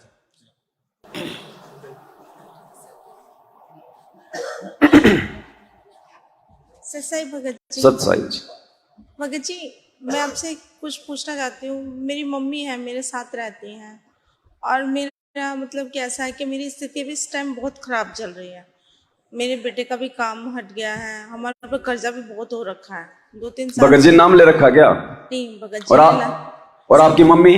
मम्मी ने भी नहीं ले रखा। अच्छा। भगत जी, तो मम्मी तो मेरे पास अभी 5-6 महीने पहले ही आई है मेरे पास। तो हम पहले अंदर रहते थे, तो हमें इतना ज़्यादा घर का किराया वगैरह नहीं देना पड़ता था। यहाँ के किराया वगैरह सब हो गया है, और तो मम्मी की पेंशन मिलती है, तो वो राशन वूशन भरती है। हमारी स्थिति बहुत ख़राब है। हमारे भगत जी है ना, हमारे 3 साल परमात्मा की शरण में हुए, तो उनका और हमारा कोई वैसा संबंध नहीं है। तो वो हमसे ज़्यादा मतलब कि बहुत खिंचाव, कभी देते हैं कभी नहीं देते हैं, इस तरह से है। और बेटे ने बीमार वगैरह हुए थे खूब, तो उसमें कर्जा उर्जा बहुत हो गया है। तो उस स्थिति में हम मम्मी जो राशन भरती है, मतलब मन में डाउट है कि हम खा सकते हैं या नहीं। मम्मी को वैसे रख रखा हमने, हम कुछ काम नहीं करवाते, कुछ नहीं, हम जैसे किराया भर देते हैं वो राशन कर लेती हैं, इस तरह से है।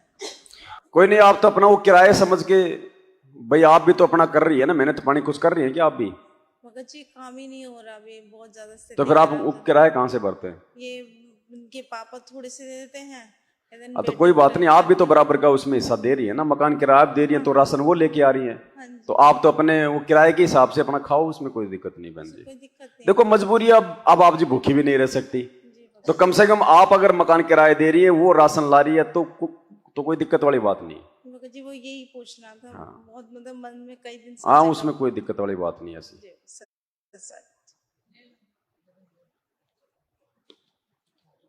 भगत जी सच्चा है। भगत जी मतलब मैं तो अपने हस्बैंड पे डिपेंड हूँ पूरी। अब वो जगत में है और काल प्रेरणा से वो घर में ना खर्चा नहीं दे रहे, मतलब मुझे नहीं दे रहे। वो कहते हैं कि तू सामान मंगा ले, 10,000 का, 20,000 का, जो चीज चाहिए मैं वो ला के दूंगा, पैसे नहीं देते हैं। तो मेरे पास आते हैं LIC के पैसे, जो कमीशन होता है LIC का वो आता है, तो वो मेरे नाम से भी है, मेरे अकाउंट में आते हैं। तो क्या मैं वो पैसे ले सकती हूँ? कैसी है LIC? LIC एजेंट है वो। कौन है एजेंट? मेरे हस्बैंड। अच्छा। तो वो जैसे मतलब किसी की LIC करवा दी तो उसमें बीच में कमीशन मिलता है ना LIC से। तो वो तो अपना काम कर रहा है ना बहन जी, उसमें क्या दिक्कत है? तो मैं ले सकती हूँ फिर उस कमीशन को, क्योंकि मुझे तो वो उसकी मेहनत का है ना, घी लाना वो होता जा के लोगों के फार्म भरता है, लोगों को समझाता है, भागा दौड़ी कर रहा है। हाँ जी। वो उसको वैसे थोड़ी दे रही है कंपनी, कोई घर बैठे बैठे थोड़ी दे रही है बहन जी, काम है उसका वो तो। कोई अच्छा। सरकारी नौकरी तो है नहीं। हाँ जी। तो LIC है, एजेंट है, तो सरकार को वो जो है वो LIC करवा रहा है, भाई सरकार उसमें से कुछ % उसको दे रही है, तो उसमें दिक्कत नहीं है। ठीक है। और दूसरी बात ये है भगत जी की ना, अभी कुछ दिन पहले वो सरकारी राशन लेके आई थी, अब मैं वो खाती नहीं हूँ, मैं अपना अलग से मंगा लेती हूँ, थोड़ा थोड़ा मैं अपना मंगाती रहती हूँ, मैं और मेरी बेटी। अब उनको काल प्रेरणा से पता चल गया कि भैया अलग से खाती है, तो उन्होंने मुझे पैसे देने बंद कर दिए, कह रहे अब यही खाना है, खाना है तो यही खाना है, नहीं तो अपना जुगाड़ देखो। अब मुझे जॉब के लिए भी मैंने ट्राई किया, कहीं पे मिली नहीं। अब मतलब ऐसे में क्या कर सकते हैं? अगर कभी बहुत मजबूरी बन जाए, कभी कुछ मतलब हो, तो क्या करें फिर ऐसे? देखो बहन जी ऐसा है, अब अगर ऐसी कोई मजबूरी है ना, तो उसमें देखो हम खा सकते हैं उसको, क्योंकि आप भी तो उस घर में काम कर रही हो, सब कुछ कर रही हो आप। अब चलो भाई वो तो राशन ले आया आपका भगत जी, बाकी पैसा आपको क्या पता, आपके घर में सारा ईमानदारी का ही आ रहा है, क्या पता और भी वो कोई साइड बिजनेस भाई कोई ऐसा कर रहा होगा। तो आप तो एक मल की गृहिणी समझ के कि भाई मैं इस घर में काम कर रही हूं नौकरानी की तरह, और जो मुझे राशन लाके दिया जा रहा है आप अपना भगवान को भोग लगा के खाओ बहन जी। देखो मजबूरी में ऐसा कुछ नहीं होता है, बाकी यदि आप सक्षम है और उसके बाद में अगर हम खा रहे हैं तो फिर वो गलत है। नहीं भगत जी, अभी तक तो कोशिश यही है कि पूरी मर्यादा बचे, लेकिन अगर कभी कुछ ऐसा हो जाता है, क्योंकि उन्होंने बोला, अब मुझे पता चल गया कि ये फ्री का है, तो जब मुझे पता है नहीं खाना तो मैं क्यों खाऊंगी। अब वो तो बेटे ने बता दिया था, अब उनको पता चल गया तो कहते नहीं यही खाना पड़ेगा। मैंने कहा भाई तुम तो जहर खाओगे तो हम थोड़ी खा लेंगे, तो नहीं मैं तो जहर ही खाऊंगा, मैं तो जहर ही खिलाऊंगा विचलित करने के लिए। हाँ हाँ। अगर आप दृढ़ हो कि नहीं खाना मुझे, तो फिर परमात्मा करेगा व्यवस्था, अन्यथा फिर उसमें से खाना ही पड़ेगा। दोनों बातें बहन जी, ज्ञान और अज्ञान दोनों ही हैं। देखो वही बात है, ले दे के लास्ट में वो मीराबाई वाली स्थिति, अगर ज्ञान है तो मीरा बन जाओ, या फिर बहन जी सिमली बन के जियो, या फिर सिमली बन के जियो, या फिर मीरा बन जाओ। अभी तक तो मीरा ही बने हुए, आगे परमात्मा। दो ही बात। ठीक है। हाँ, उसमें खांसी सर्दी जुकाम बुखार में परमात्मा ने ऐसा कोई मना नहीं किया है, गोली दवाई भी परमात्मा के आशीर्वाद से काम करती हैं। बाकी एक समय ऐसा आ जाएगा बहन जी, गोली दवाइयां खाने की इच्छा ही नहीं करेगी हमारी, जब हमारा विश्वास बढ़ता चला जाएगा ना, जरूरत ही नहीं पड़ेगी। अब मैंने सोची अपने जी में का 1 हफ्ता लगावेगा वो चेकअप वाला जो कम से कम। अब मेरी होंगी मर्यादा खंड, तो मैं बोली हाँ आज जाऊंगी कल। अगर मैं इनते मना करूं कि मैं ना जाऊं, तब मैं बोली मैंने कि हाँ अभी जो 2-4 दिन का ये काम है यार समेट लें पहले, जब चलेंगे। धीरे धीरे करके परमात्मा से प्रार्थना करती गई कि मालिक मैं वहां ना जाना चाहूं, क्योंकि वहां का खाना भी खाना पड़ेगा भगत जी, और हमारी पूजा पाठ भी जो बाधित होगी, तो अपने आप ही जो सूजन खत्म हो गई। परमात्मा दया करते हैं बहन जी, थोड़ा सा दृढ़ हो जाए तो मालिक करते हैं, ऐसी बात नहीं। भगत जी जुम्मे पड़ रहे, चल 1 हफ्ता में सारे चेकअप हो जाएंगे, क्या परेशानी है देख लेगा वो, मुझे नहीं दिखाना। करता है मालिक दया। सच्चाई बहन जी।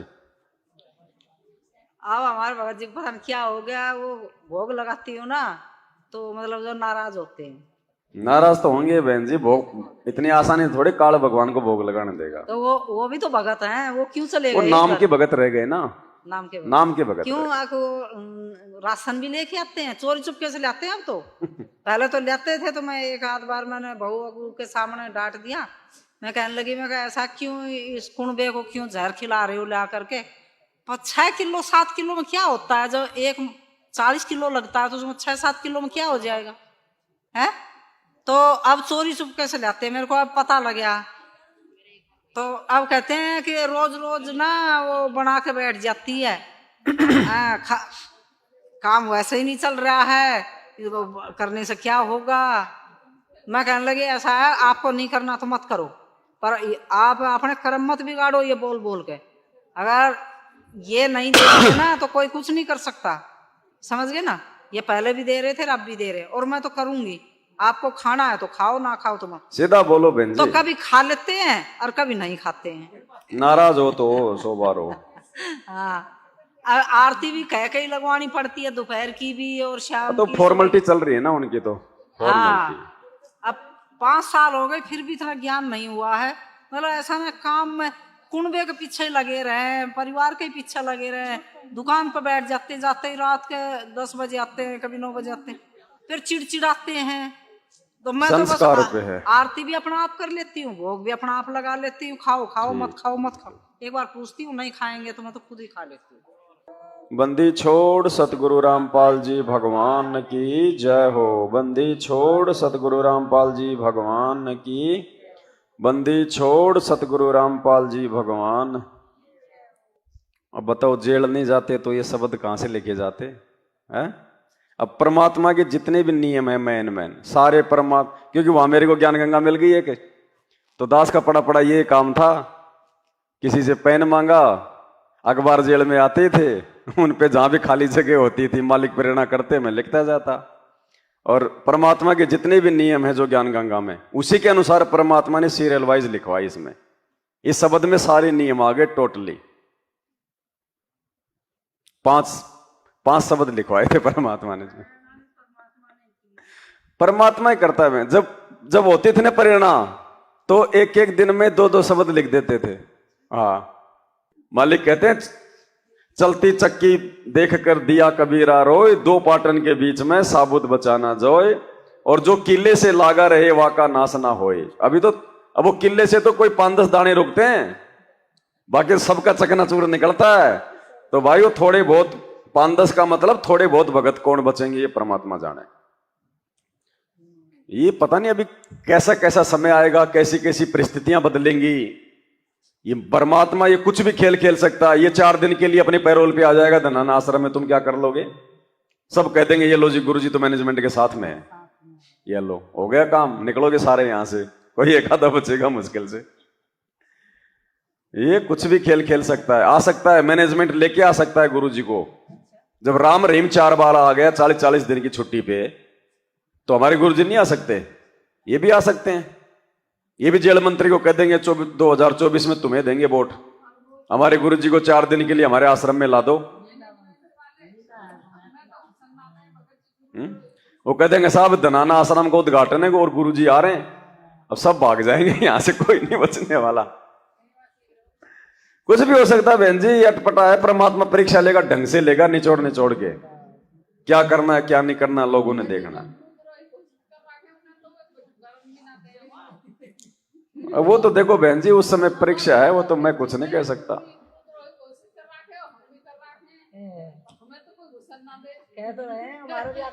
नहीं देखो ऐसा नहीं है बहन जी। मान लीजिए 3 दिन के लिए आ गए गुरुजी धनाना आश्रम में, हैं? अब ये तो मालूम हो ही जाएगा कि भाई गुरुजी जेल से बाहर आ गए, क्योंकि मीडिया में आएगा, अखबारों में आएगा, तो वो तो झूठ नहीं है।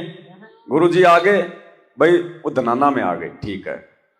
अब धनाना से गुरुजी लाइव आए या अपना ऑडियो डालें कि बच्चों सारे आ जाओ आशीर्वाद के लिए, तो आप लोगों ने जाना पड़ेगा।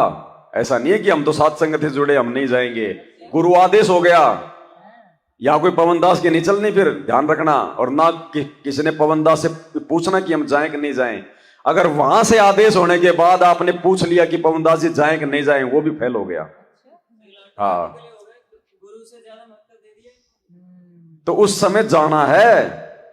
और वहां जाने के बाद में अगर गुरुजी कहते हैं कि वो निकम्मा है, नालायक है, गुरुद्रोही है, उसकी संगति नहीं करनी, फिर चाहे मैं कितना ही अच्छा हूं, आपने मेरी संगति नहीं करनी, क्योंकि गुरु आदेश हो गया। फिर अगर मुझे गुरुजी कहते हैं कि बेटा आज के बाद तू साथ संगत वालों से दूर हो जा, तो मैं तो आप लोगों का मुंह भी नहीं देखूं। मुझे तो अपने गुरु की भक्ति करनी है, गुरु वचन पे चलना है। गुरु साक्षात बोल देगा, वो मेरे लिए सिरोधारी है। ऐसी परीक्षा ले सकते हैं कुछ भी ले सकता है परमात्मा, लेकिन मतलब द्वेष नहीं करना। जैसे मैनेजमेंट वाले राग द्वेष कर रहे हैं ना, ठीक है, आपको आदेश हो गया कि भाई वो पवनदास के संपर्क में मत रहना बेटो, नहीं तो तुम्हारा नाम खंड हो जाएगा। तो गुरु का आदेश प्रथम है, आप लोगों ने सौपन में भी मेरी शकल नहीं देखनी, लेकिन मेरे से द्वेष भी नहीं रखना। कहीं मिल जाऊं तो झुक के आराम से प्यार प्रेम से सत्साहिब करो, आओ भगत जी, मतलब जो है चाय पानी पियो, जल पान पियो, जो भी है। और जब तक गुरुजी ना कहें कि भाई मुझे भोग लगाना बंद कर दो, जब तक गुरुजी ना कह दें तब तक आपने भोग भी लगाना है, सारे काम करने,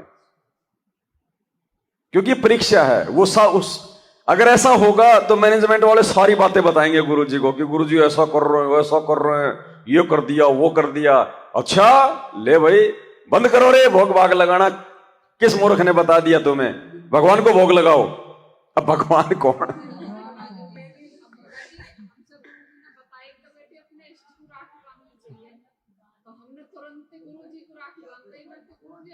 वो देखो आदेश होने के बाद तो वैसा ही करना पड़ेगा जैसा बोल रहे हैं। बाकी सत्संग में उन्होंने कह दिया कि अपने गुरु को राखी बांधने का मतलब है गुरु की शरण में आना, नाम लेके भक्ति करना, वो राखी बांधना होता है। साक्षात कह रहे हैं कि राखी बांध, तो बांध दो, गुरु के तो बांध रहे हो, बांध दो। तो ये ध्यान रखना इन चीजों का भाई। मैं अपने पीछे ना किसी को लगाया ना किसी को लगाऊंगा, मुझे अपना आत्म कल्याण करवाना मेरी परीक्षा है, आपकी अपनी परीक्षा है। तो उस समय ये ना देखना कि ये पवनदास क्या है, हम इससे बात करें ना करें, वो जाएगा कि नहीं जाएगा। मैं तो पोएम पढ़ूंगा, तुम मेरे पीछे थोड़ी पढ़ोगे। कोई बात नहीं, देखो हमने राग द्वेष नहीं करना किसी से, जबकि उस बहन को सब कुछ दिखाया परमात्मा ने। यहां मैनेजमेंट आया, गुरुजी की फोटोएं उखाड़ी, वो ही रो के बता रही थी हमारे गुरुजी की फोटो भी ले गए, और वो ही जाके उनकी गोद में बैठ गई। दिल्ली में तो भगत जी उनके सामने सबकी पिटाई हुई। बहन जी देखो, जिसने जहां तक की टिकट ले रखी है वहीं तक की यात्रा कर पाएगा, ज्यादा नहीं जा सकता। तो आपने क्या देखा बहन जी वहां पे? भगत जी वहाँ देखने के लिए भक्ति में तो कुछ नहीं है, भक्ति तो साफ सफाई तो बहुत अच्छी होगी। साफ सफाई ठीक थी, वो तो बच्चे कर रहे थे परमात्मा की, मतलब साफ सफाई मेरा मतलब उससे था कि तो कृष्ण बहन तो वहां जाते ही उनके परिवार को देख के उन पे फिदा हो गई। अच्छा। देखो कितनी प्यारी आत्माएं हैं, यशोदा ये तो ऐसी लगती हैं जैसे ऊपर से उतर के आई हूँ, अलग बनी हो, ये तो परमात्मा। मैं यही सोच रही हूँ उनको, मैंने कहा मैं तो अभी जुड़ी बहन इतनी पहले से जुड़ी हुई है, तो परमात्मा ने कहा मेरे परिवार पे आस्था मत रखना, ये गलत है। और ये वो ही देखो परमात्मा के बेटे ने हमें बूंदी खिलाई, हमें प्रसाद खिलाया, और यहाँ पे तो सब ये इनकी पोतियां देखो कितना सेवा कर रही, ये सारे देखो यहाँ पे। अच्छा, और आपके लिए तो है ही गुरुद्रोही, वहाँ पे तो हर कोई बोलता है ये तो गुरुद्रोही है, परमात्मा भी बोलते हैं, और सबके जिसके भी आगे वो लगाते हैं माइक, वो गुरुद्रोही है परमात्मा मना करे, गुरुद्रोही है परमात्मा मना करे, हर किसी को यही कह रहे। तो कृष्ण बहन तो जब भी फिदा होगी थी। और वहाँ पे भगत जी आप देखो 10-15 साल से जो भगत जुड़े हुए हैं वो ऐसे आते हैं जगत की तरह, पूरा अपना सारा सज समर के पूरे ऐसे आई थे। पूछा बहन कितने टाइम से जुड़े हुए? तो कृष्ण बहन तो वहाँ लगी पड़ी है आगे सामने गुरु जी के परिवार से कि मेल जोल बढ़ाने के लिए। हम पीछे बैठे थे, भगत बहन का भक्तों को पूछे कि भाई कितने दिन से जुड़ी हो बहन, क्या है, कौन से मंत्र मिले हुए? तो कह रही वो बहन कह रही मैं तो 12 साल से जुड़ी हुई हूँ, और भगत जी उसमें और जगत वालों से थोड़ा ज्यादा ही रखा होगा, कोई वो नहीं था, कोई अंतर नहीं। ज्ञान आधार नहीं बहन जी, भक्ति नहीं है, बाकी सब कुछ है वहां पे। भंडारा मिलेगा, साफ सफाई मिलेगी, डेकोरेशन मिलेगा, लाइट वाइट मिलेंगी, बढ़िया हैं, साफ सुथरे कपड़े पहन के, जूते वाते बढ़िया, सोना चांदी सब बढ़िया। भक्ति नहीं। बस मैंने तो यही देखा भगत जी कि यहाँ पे भक्ति कितनी है या यहाँ पे होता क्या। तो हमें भक्ति चाहिए बहन जी। जब मैनेजमेंट में थी ना तो, और भगत जी एक बात और, जगत वाले भी आ रहे होंगे, जा रहे होंगे, क्या मतलब है, कोई मालूम ही नहीं पड़ रहा कौन भगत है कौन जगत वाला, कौन तो वहां पे बीड़ी लेके घुस रहा है। गुरुजी तो अपने घर में भी कह रहे हैं कि घर में भी बीड़ी गुटके वाला नहीं आना चाहिए, और वहां आश्रम बता रहे हैं उसको, और जगत को बुला रहे हैं। तो जगत तो बहन जी कोई तो शराब पी के भी आया होगा, कोई हुक्का पी के आ रहा है, कोई जेब में कोई सिगरेट गुटखा, वो किसका चेक करेंगे? वो चेक ही नहीं कर सकते किसी का। चेक कर लिया तो फिर वो रिश्ते बिगड़ेंगे उनके। और इनके कृष्णा बहन के साथ प्रभा बहन थी, अनीता बहन थी, और भी थे जिनको मैं नहीं जानती। मैं तो नहीं, जब ही जुड़ी थी तो मैं ज़्यादा के नाम नहीं जानती, ना भगत भाई बहनों को इतना जानती थी। तो मैं बहनें कह रही बुला बुला के, आओ हमारी वीडियो बनाओ, हम साध संगति वालों की बुराई करेंगे, मतलब उनके खिलाफ बोलेंगे, और जो उससे जुड़े हुए साध संगति वालों से उनको कहेंगे कि नहीं तुम वहाँ से छोड़ दो और यहाँ आओ, देखो परमात्मा कह रहे यहाँ परमात्मा है, बुला रहे कि वो गुरुद्रोही है, और यहाँ पे आ जाओ, यहाँ परमात्मा की वीडियो आ रही, और ये यहाँ पे सब ठीक है, सबको हम कहेंगे संदेशा दो, सबको बुलाओ। ये उनके विचार वहाँ जितने भी गए थे उनके थे। तो कर लिया उन्होंने जो अपना काम करना था। वो देखो जो दृढ़ थे वो तो गए नहीं, बाकी तो देखो वो तो हमारे किसी काम के भी नहीं थे। वो गंदगी फैलाते यहाँ पे रहते। तो इतने पुराने जुड़े हुए थे। कृष्णा बहन कितनी पहले जुड़ी हुई थी। कृष्णा बहन मुझे उनके बारे में बाद में पता चली, बातें पहले से नहीं पता थी, बाद में पता चली। और जितनी बोली में बोलचाल में सारा ही बदलाव है बहन जी, कोई बदलाव नहीं है। वही भगत जी उनके तो बाद में भी फोन आए, अभी तक भी फोन आए कि इतनी सेवा हो रही, यहाँ पे पुस्तक सेवा कर रहे, आश्रम वाले बहुत अच्छा कर रहे, तुम इधर ही आ जाओ, पुस्तक सेवा करवा लो। मैंने कहा मैं ये पूछो कि उधर आश्रम वाले भोग लगा रहे परमात्मा को? कह रही नहीं बहन वो तो मना करा, बस तुम वही कर सकती हो जो अंधेर की आरती है वही बताई, और ये तो तुम गलत क्रियाएं कर रहे हो। सुनो, जब हम यहाँ जाया करें नामदान केंद्र में, तो जब सत्संग शुरू हो गया उससे पहले जो ये पूरी आरती करेंगे, जो हम भोग लगाते हैं बड़ी आरती से, वो पूरी आरती करेंगे। तो बताओ उनको नामदान केंद्र वाले को तो इस बात का आदेश है, फिर तो एक भगत को क्यों नहीं है? सही बात है। परमात्मा ऐसा भेदभाव करेंगे कि जहाँ नामदान केंद्र है वहाँ तो वो आरती होगी, और भगत के यहाँ नहीं होगी। हाँ वो तो सारी अब ये तो भक्त सोचो, भक्तों ने सोचना है। ये तो आरती मैंने हुई सुनी। पहले मुझे मैंने भी वही सुनी थी, पूरी आरती परमात्मा ने जो है ना सुनाया था, जब पता नहीं गरीबदास जी का था। तो वो तो करते हैं ना आश्रमों में, जब भी प्रोग्राम होता है तो भोग तो लगता ही है, लेकिन वो लगाते हैं दाढ़ी मूछ वाले को। भोग की आरती तो होती है, लेकिन वो दाढ़ी मूछ वाले को लगाते हैं। एक जो मंजू और एक जो बड़ी बहन उनकी, और ये सब आए हुए थे। तो मेरी मुझे इस भोग की आरती की पता ना चली, पहले ना पता चली। हम गाजियाबाद चले गए, अब हम यहाँ से जैसे सामान लेके गए तो शाम हो गई हमें। अब हमने ऐसा ही सामान छोड़ दिया, खाना बना के हमने खा लिया, भोग न लगाया परमात्मा का, क्योंकि जब कोई जाना ही ना। तो भगत जी रात को जो 2-3 बार ऐसा हुआ जैसे हार्ट अटैक हो जाएगा मेरे, 2-3 बार। तो मैंने परमात्मा से माफी मांगी, मैं परमात्मा क्या बात हो गई है। पता तो नहीं था, हमें पता ही ना भगत जी, जब कोई जाना ही ना भोग लगाना। तो फिर जो मैंने परमात्मा का मतलब जो मंत्र का जाप करना शुरू कर दिया। बहुत देर हो गई, 2-3 घंटा हो गए, फिर मेरी आंख सी लग गई। तो परमात्मा इसी बाणी बोल रहे भोग की आरती की है। ये जो के ये द्रौपदी सीता के जीर बढ़ाए, शंखों पार न पाए, इस बाणी ये बोल रहे। तब मुझे ना पता ही कि ये भोग की आरती में आवे। मैं पहले जाना ही नहीं इस बात को, क्योंकि हम कुल 4 बार गए आश्रम में। जब भी वो कांड हो गया तो हमें पता ही नहीं क्या हुआ। तो फिर जब जो इन भगत जी ने बताई कि ऐसे ऐसे आरती करनी है, ऐसे ऐसे जो भोग लगाना परमात्मा को, जब समझ में आई कि वो मालिक मुझे यही संकेत कर रहे हैं। जब मुझे पता नहीं पाई, हाँ समझते कहाँ से भगत जी? जब शुरुआत में जब हमने सुना ही ना, हाँ तो अब समझ में आई, वो अब समझ में आई। 1 मिनट। हाँ भगत जी, मेरा एक क्वेश्चन था कि जैसे परमात्मा ने, हम वहां से आए थे सतलोक से आए, और परमात्मा ने जो दिया, काल को श्राप दिया कि भाई तुम 1 लाख ये भून के खाओगे आत्माएं, तो वो श्राप काल के लिए था या हमारे लिए था? कि वो जो काल खाएगा वो तो हम ही आत्माओं को भून भून के खाएगा ना, और को थोड़ी भूनेगा, वो भूनेगा तो हमें ही भूनेगा। वो काल के लिए श्राप था या हम आत्माओं के लिए भी वो सजा थी? दोनों के लिए श्राप हो गया ना बहन जी, दोनों के लिए श्राप, उसके लिए भी हो गया और हमारे लिए ज्यादा है। आप और हम हमारे लिए हो गया नहीं, उसके लिए बहन जी उसके लिए ज्यादा है। अच्छा, वो कैसे बोले? हमें तो खाली ये लग रहा है कि हम लोग जो खाए जा रहे हैं और वो तो मजा ले लेके खा रहा है, तो हम सोच रहे हैं कि शराब तो हमारे लिए है, लेकिन बहन जी उससे पहले सतलोक भी तो हम ही जाएंगे। सतलोक भी तो हम ही जाएंगे उससे पहले। उसका नंबर तो उस समय है जब यहाँ का हर एक जीव निकल लेगा, और हर एक जीव निकलना बहन जी पता नहीं कब जाएगा, तो पहले भी तो हम ही जाएंगे। कितने युगों में कितने गए, गिनती के गए। और मरता तो वो भी है बहन जी, देखो जब वो अपना शरीर छोड़ता है तो कष्ट तो उनको भी होता है, दुर्गार को काल को। परमात्मा कहते हैं ना ये नष्ट हो जाएगा, दोबारा से मतलब जन्म देंगे जब सब कुछ खत्म हो जाएगा। और वो कोई अपनी इच्छा से थोड़ी खाना चाहता है वो गंध को, वो तो मजबूरी है, उसको शराब है ना। अब हमें जबरदस्ती हमें कोई गोबर खिलाए तो हम क्या करेंगे? अब जीना है तो खाना भी पड़ेगा, ऑप्शन नहीं है। तो वो गंध है, वो तो वासना है, वो तो जबरदस्ती उसको खानी पड़ रही है।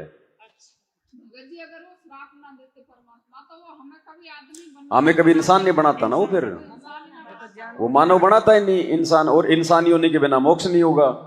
तो परमात्मा ने हमारे भले के लिए दिया ना उसको शराब, क्यों? उसकी मजबूरी हो गई। पर सजा हमारे सबके लिए होगी, सजा जो भी आई भाई हमारे लिए सजा भी हो गई, हमारे लिए भला भी हो गया, और काल की मजबूरी भी हो गई। ये परमात्मा बहन जी, इसके खेल बड़े निराले। एक तीर से कहीं शिकार हो गए, वही बात होगी। हैं? एक तीर से कहीं शिकार करते हैं परमात्मा। परमात्मा की बुद्धि बहन जी कोई नहीं पकड़ सकता। वो तो ये सजा है, मतलब सहयोग देने की, मतलब हाँ भरने की। गलत काम उसने किया, हाँ हमने भर दी, ये मात्र हाँ भरने की सजा है, गलत काम में सहयोग करने की सजा है। बताओ भगत जी, अगर वहाँ हाँ भरने की इतनी बड़ी सजा है तो यहाँ हाँ भरने की भी तो सजा मिलती, तो ये क्यों नहीं मिलेगी? अब कोई जो गलत काम करके आया, तो गुरुजी ने नियम में क्या बताया? गलत काम करना और गलत काम में सहयोग करना दोनों महापाप हैं। तो नियम ही। अब हम नहीं समझ पा रहे, वो बात अलग है, हम बालक हैं अभी। अब बच्चे को नहीं पता कि ये सांप है, तो वो क्या पता हो तो उसकी पूंछ भी पकड़ ले। हम जो है ना, हम बिहार से आए हैं, उत्तम नगर में रहते हैं किराए पे, ठीक है। फर्स्ट बार आए हैं साथ संगति में। कुलदीप भगत जी का नंबर था, सौरभ भगत जी से लिए थे, ऑनलाइन पुस्तक मंगवाए थे, ठीक है। तो वही ने नंबर दिए मीनाक्षी बहन का, तो हम यहाँ आए पता करके कल। भगत जी मेरी शंका ये है कि हम जो है ना, खगड़िया आश्रम है, खगड़िया जिला में आश्रम है, बिहार में पड़ता है, वहाँ से हम उपदेश लिए थे। आपका यूट्यूब पे वीडियो देखे ना, आपसे बात भी किए थे, तब हमको पता चला कि इसमें ना कुछ और बात चल रहा है, उनके भाई के सब कुछ ये है। तो हम उस दिन से, जब आप बताए ना कि इस बहन जी, जब आपको पता चला तो आप क्यों उनके पीछे लग रही है, छोड़ दो, तो हम उस दिन से उधर मोड़ के भी नहीं देखा। अगर तो साथ संगति में आप जी पहली बार आई हो क्या आज? हाँ, फर्स्ट आए हैं साथ संगति। तो बहन जी देखो ऐसा है, पहले तो परमात्मा से अपनी तमाम गलतियों की समायाचना मांग लेना। इस बीच में हम भक्ति भी नहीं कर रहे थे, टेंशन बात जो, लेकिन आपने पहले तो गलतियां की है ना। मैनेजमेंट की संगति ही गलती है, वहां पे दान धर्म करना ही गलती है। जितने दिन आप उन लोगों की संगति में रहे वो गलती है। तो देखो परमात्मा का बहन जी, जितना हम उसके लिए बढ़ेंगे उतना ही वो हमारे लिए बढ़ेगा, जितना हम मर्यादा में रहेंगे उतना ही वो हमारी खैर खबर लेगा। तो पहले तो परमात्मा से जब यहाँ से जाओ तो सुबह बहन जी परमात्मा से पूरी तरह से समय याचना मांग के, और जब तक अपना एक मानस नहीं बनाओगी, भाई आप इधर भी आओगी या उधर भी जाती रहोगी, तो परमात्मा अंतर्यामी है, दोगलापन नहीं चलेगा बहन जी। एक रास्ता चुनना पड़ेगा, चाहे साथ संगति चाहे मैनेजमेंट वाले, ठीक है। उसके बाद में आपने सोना वगैरह उतारना पड़ेगा, बिल्कुल हर प्रकार से, क्योंकि ये काल है। गुरुजी ने स्पष्ट मना कर रखा है, आपने सुना है? हाँ सुने हैं, आदेश है गुरुजी का, सोना तो हमने शरीर पे तो छोड़ो, हमने अपने घर पे भी नहीं रखना। सोने में काल का वास है बहन जी। तो मालिक का वचन हो गया, गुरु आदेश हो गया। आज से पहले आपको नहीं पता था, लेकिन अब आपको साथ संगति में आके अगर पता हो गया है, तो अब हमने सोने को शरीर पे धारण नहीं करना। नहीं बेच सकते, कोई बड़ी बात नहीं, आपकी मजबूरी है, कोई नहीं बेचने दे रहा, लेकिन इसको पहनो मत, अपने घर पे रख दो। सिंदूर भी नहीं लगा सकते हैं। देखो बहन जी, ज्ञान होने के बाद तो ना टिक्की लगानी, ना बिंदी लगानी, ना सिंदूर लगाना। बाकी जिसको ज्ञान नहीं है उसके लिए परमात्मा ने थोड़ी सी छूट दे रखी है कि सिंदूर और बिंदी दोनों में से एक लगा सकते हैं, जिससे ये हो जाए कि भाई ये शादीशुदा है या फिर ये कुंवारी है। और जिसको ज्ञान हो गया वो ना बिंदी लगाएगी ना सिंदूर लगाएगी। लेकिन गांव में तो जीना मुश्किल है भगत जी। जीना मुश्किल है तो वो लोकलाज आ गई ना बहन जी, लोकलाज हो गई ना वो। तो जब तक लोकलाज रहेगी परमात्मा का आशीर्वाद पूरा नहीं मिलेगा। ये विधान है मालिक का।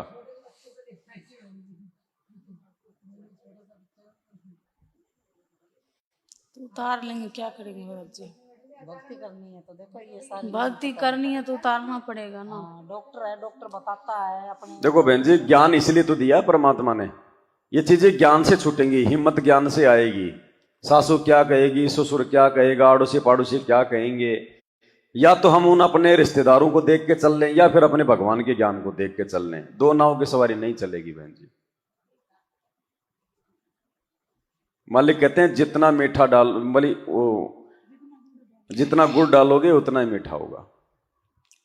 तो भगत जी एक दिन स्वप्न में देखे थे गुरु जी हमको आए, हम उसको प्रणाम किए। एक बच्चा है मेरे गोद में, हमको 5 किलो चावल दिए, सफेद वाला, इसको कच्चा चावल बोलते हैं।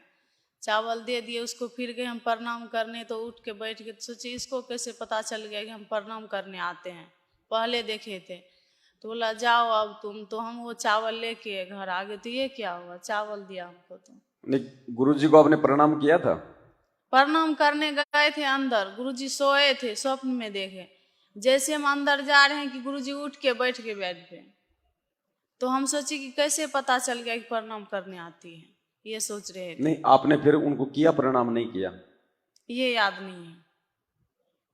तब उसके बाद चावल दे दिए हमको 5 किलो 6 किलो कच्चा चावल बोरा में कि जाओ। ये क्या हुआ, ये हम समझ नहीं पा रहे। गांव में बोले थे तो बोला कि तुमको ये धन भी दे दिया। देखो बहन जी क्या होता है ना, कई बार जैसे आज से 4-5 साल पहले दास को जो परमात्मा के सौपन आते थे, तो जैसे ही दास परमात्मा के चरणों में दंडवत करने के लिए लेटता था, गुरुजी उससे पहले या तो अंतर ध्यान हो जाते थे या गुरुजी अपने चरणों को जो है वो पीछे खींच लेते थे और मेरा सपना टूट जाता था। अब वो संकेत समझ में आ रहे हैं, क्योंकि उस समय दास भी पूरी तरह से मर्यादा में नहीं था, और जब तक मर्यादा में नहीं रहेंगे तब तक परमात्मा का आशीर्वाद भी नहीं मिलेगा। स्वप्न में तो बहुत ऐसे सौपन हो चाके का तो परमात्मा परमात्मा ही है बहन जी। आप सर पे भी हाथ रखे थे गुरुजी। सर पे तो देखो परमात्मा जगत पे भी हाथ रखता है, वो भी उसी के बच्चे हैं। 5 किलो चावल आपको इसीलिए दिया परमात्मा ने कि भाई नाम ले लिया, भक्ति करेगी तो तेरे घर में भोजन की कमी नहीं होगी, भूखा नहीं मरने दूंगा, इतना विश्वास करना। लेकिन मालिक ने वो चरण नहीं छूने दिए, इसका मतलब वही है बहन जी, अभी तक हम उनके चरण छूने के लायक हुए नहीं। प्रथम मंत्र हमको मिला है ऑनलाइन, वहीं से। कोई सा मंत्र मिलो बहन जी, मंत्र का कोई लेना देना नहीं है। तो क्या करेंगे भगत जी, जाप नहीं करेंगे उसका? नहीं, जाप तो करना ही है बहन जी, जाप थोड़ी छोड़ना है, चाहे कहीं से मिला हो आपको। नाम तो परमात्मा का ही है, गुरुजी ने तो दिया नाम, चाहे डीवीडी से मिला हो चाहे कंप्यूटर से मिला हो, दे तो गुरुजी रहे थे ना। तो मंत्र जाप करना है, लेकिन मर्यादा है, मर्यादा निभानी पड़ेगी तभी तो मंत्र काम करेगा। अब मर्यादा तोड़ के चाहे तुम गुरुजी के गोद में बैठ के ले लो मंत्र, तो थोड़ी काम करेंगे ऐसे। तो अब आप सात संगत से जुड़ी हो, संगा समाधान की पुस्तक पढ़ो, सात संगति के धीरे धीरे वीडियो देखो, और ये चीजें आपने बहन जी त्यागनी पड़ेंगी, लोकलाज को छोड़ना पड़ेगा। बाकी बहनें भी तो संघर्ष कर रही हैं, देखो यहाँ पे सारी बैठी हुई हैं, इनका सोना इतनी आसानी से थोड़े ना उतरने दिया था इनके घर वालों ने, लेकिन ये दृढ़ रही तो मालिक ने दया कर दी, और तभी परमात्मा मेहर बख्शेगा। हम भगत हैं, जगत से हमारे को बहन जी अलग दिखना है। जब तक जगत हमारा मजाक नहीं उड़ाएगा तब तक हम लोग भगत ही नहीं बनेंगे। विधवा की तरह रहना पड़ेगा बहन जी, विधवा की तरह, तब जाके परमात्मा हमें प्रसन्न करेगा। हमने जगत को प्रसन्न नहीं करना, रिश्तेदारों को नहीं करना, वो क्या बोलेंगे क्या नहीं बोलेंगे, भाड़ में जाए रिश्तेदार। कल को आपत्ति आएगी तो रिश्तेदार बचाने नहीं आएंगे हमारे को, बस में एक्सीडेंट हो गए तो रिश्तेदार नहीं आएंगे बचाने, हारी बीमारी हो गई तो रिश्तेदार नहीं करेंगे हमारा इलाज। तो इस चीज को ज्ञान को आधार बना के समझना पड़ेगा, तब परमात्मा हमारे नजदीक आएगा। बाकी करते रहो चाहे भक्ति, ऐसे मर्यादा तोड़ के। भगवान ये थोड़ी कहेगा कि तू भक्ति छोड़ दे, नहीं, करता रह भाई, जैसा करेगा वैसा पाएगा। ये बच्चे को मालिश करते हैं तेल से, आंख में कजला बोलता नहीं लगाता है तो आंख उठ जाता है, तो ये भी समस्या है। नहीं नहीं नहीं लगानी बहन जी, बच्चों को काजल टीका वगैरह कुछ नहीं लगाना, टिक्का लगाना नहीं लगाना। वो जगत के काम है बहन जी, उसकी नजर उतारना, किसी की नजर ना लग जाए। धीरे धीरे हम भगवान की शरण में आ गए, अगर मर्यादा में रह के भक्ति करेंगे तो परमात्मा हमारे बच्चों की भी रक्षा करेगा। हमने जगत वाले काम नहीं करने बहन जी, बिल्कुल भी। ये सारे ये परंपराएं हैं, रीति रिवाज हैं। मालिक कहते हैं छोड़ देना पछलियों की रीत, सतगुरु उतारेंगे। ये फालतू की परंपराएं, फालतू के रीति रिवाज हैं। आप भक्ति करोगी तो मालिक आपके बच्चे को भी जो है कुछ नहीं होने देगा। मायके में अधिकतर रहते थे भगत जी, तो मायके में क्या नहीं रह सकते हैं? मायके का काम मायके में जाओ, परमात्मा ने मना थोड़ी किया, लेकिन अपनी मर्यादाओं में रहो। फालतू में वहां कोई चौंचले मत करो, लेन देन मत करो। पैसे टकेगा, कपड़े लत्ते का लेन देन नहीं करना बिल्कुल भी। और ज्यादा दिन रुकने की आवश्यकता नहीं है मायके फायके, क्योंकि वो लोग भक्ति तो कर नहीं रहे, भक्तिहीन प्राणी हैं। हमने अपनी भक्ति बचानी है, अगर उनका खाए जाएंगे तो फिर हमारे पास में फिर क्या बचेगा? वो तो बैठे बैठे अपनी भक्ति ले रहे हैं। अरे जैसे लोग जाते हैं, यात्रा में जाते हैं, रास्ते में लोग तंबू लगा लगा के बैठ जाते हैं, कोई सेब खिला रहा है, कोई वो केले खिला रहा है। क्यों खिला रहे हैं उनको? क्या वो फालतू में खिला रहे हैं? अपनी भक्ति, वो पुण्य कमा रहे हैं। पुण्य कमाने की। और जब हम अपने मायके के बैठ के खाना खाएंगे तो माँ तो मतलब बैठे बैठे पुण्य कमा रही है, हमारी भक्ति जा रही है। क्योंकि देखो, भक्ति की जब हम लोग शुरुआत करते हैं, जब हम शुरुआत में भक्ति पे होते हैं ना, तो उस समय परमात्मा थोड़ी छूट देता है सतनाम तक। लेकिन उसके बाद जब ज्ञान होता चला जाए ना, सत्संग सुनते चले जाएं, उसके बाद में फिर जाने की इच्छा नहीं बढ़नी चाहिए। पता होने के बाद में अगर जाएंगे तो फिर तो दिक्कत होनी शुरू हो जाएगी। 1 साल हो गया उनको, 1 वर्ष हो गया, 1 वर्ष से सत्संग। देखो, इसमें समय की कोई वो नहीं है बहन जी, इसमें समय का कुछ नहीं है। अगर ज्ञान आपको यदि पहले हो जाए उन मर्यादाओं का, तो आपने उसी दिन से मर्यादा निभानी शुरू कर देनी है। जरूरी नहीं कि मुझे सतनाम मिलेगा तब मैं सतनाम के नियम निभाऊंगा। अगर प्रथम नाम में हो और सत्संग आपने ज्यादा सुन लिए और ज्ञान हो गया, तो सारी मर्यादा निभानी है। सतनाम का इंतजार नहीं करना, वो किसी काम के लिए। उसका कोई मतलब ना बचा।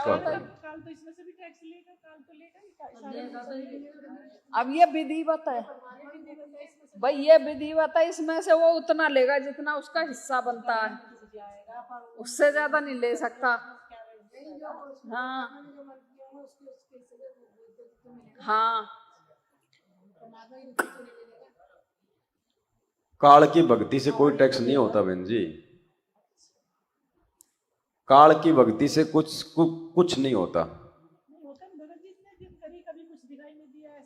नहीं, वैसे तो बहुत कुछ हो जाएगा। आप मतलब तप करोगे, उसमें भी आपको मतलब सिद्धियां आ जाएंगी। ओम नाम की कमाई से भी आप में सिद्धि आ जाएंगी। लेकिन वो तो जीवन नाशक है ना, उल्टी उसका तो दुरुपयोग करवाएगा। क्योंकि हमारे को ज्ञान तो है नहीं। हम किसी को आशीर्वाद दे देंगे, हम किसी को बद्दुआ दे देंगे, हम किसी को बुरा भला कह देंगे, उसी में खर्च करवा देगा वो। अब परमात्मा ओम नाम की भक्ति करवा रहा है, लेकिन साथ में ज्ञान दे रहा है। हमारे को परमात्मा ने सीमा में बांध दिया, हमारे को परमात्मा ने वचन में बांध दिया। अब हम उसका मिसयूज नहीं करेंगे, किसी को दुआ बद्दुआ नहीं देंगे, आशीर्वाद नहीं देंगे। इस हिसाब से फिर हमारी भक्ति बचेगी। अब पहले हम ओम नाम की कमाई करते थे, यहीं हम लोगों को आशीर्वाद दे दे कि हम उसको बांट देते थे। फिर ऊपर क्या लेके जाते? फिर सीधा वो नरक में ठोक देता कि तू खाली आया चल। सत्साई भगत जी, परमात्मा के सत्संग सुना था मैंने, शायद जब नाम लिया था उसके 2-3 महीने बाद। नाम कब लिया था आपने? 19 में लिया था, 29 अप्रैल। अच्छा। तो 2-3 महीने के बाद जब आपका वीडियो देखा, उसके बाद देखा था, सुना था, तो परमात्मा ये बता रहे थे 2025 तक भविष्यवाणी सुना रहे थे, जय गुरुदेव की और फ्लोरेंस की, इनकी सबकी दिखा रहे थे। कह रहे थे 2025 तक एक ही झंडा होगा, एक ही भगवान होगा। 2025 तक ना बता रहे थे। हाँ तो भगत जी, अभी तो 1.5 साल बाकी है। 1.5 साल में तो 1.5 दिन में भी कुछ हो सकता है। वही तो मैं सोच रहा हूँ, 1.5 दिन ही बहुत है मालिक के लिए। तो होना तो है ही। 28 तक तो लास्ट है, फाइनल है। 28 से पहले पहले होना है जो भी कुछ होना है। ये कह नहीं सकते कि आएंगे नहीं, लेकिन आइडिया लगा रहे हैं कि जब तक परिस्थितियां नहीं बिगड़ेंगी ना और संसार में हाहाकार नहीं मच जाएगा, उससे पहले गुरुजी नहीं आएंगे। हाँ, 24-25 बिगड़ेंगे। 24-25, क्योंकि इलेक्शन है, इतने आसानी से इलेक्शन नहीं होने वाले अब की बार। धूमधाम मचेगी तगड़ी। और फिर प्राकृतिक आपदाएं हर साल ज्यादा ज्यादा आ रही हैं। 20 में जैसे कोरोना आया था, और आप देखो ये मतलब बाढ़, बारिश वगैरह, भूकंप वगैरह कितने आए। लीबिया पूरा शहर का शहर बह गया, लाखों लोगों का पता ही नहीं। मोरक्को में भूकंप आया, तुर्की में भूकंप आया था। इंडिया से क्या दोस्ती है भूकंप की? तो बस, तो फिर दुश्मनी भी तो ज्यादा है ना फिर इंडिया से, दोस्ती है तो फिर। और देशों के बजाय भारत में नुकसान थोड़ा होगा, लेकिन होगा।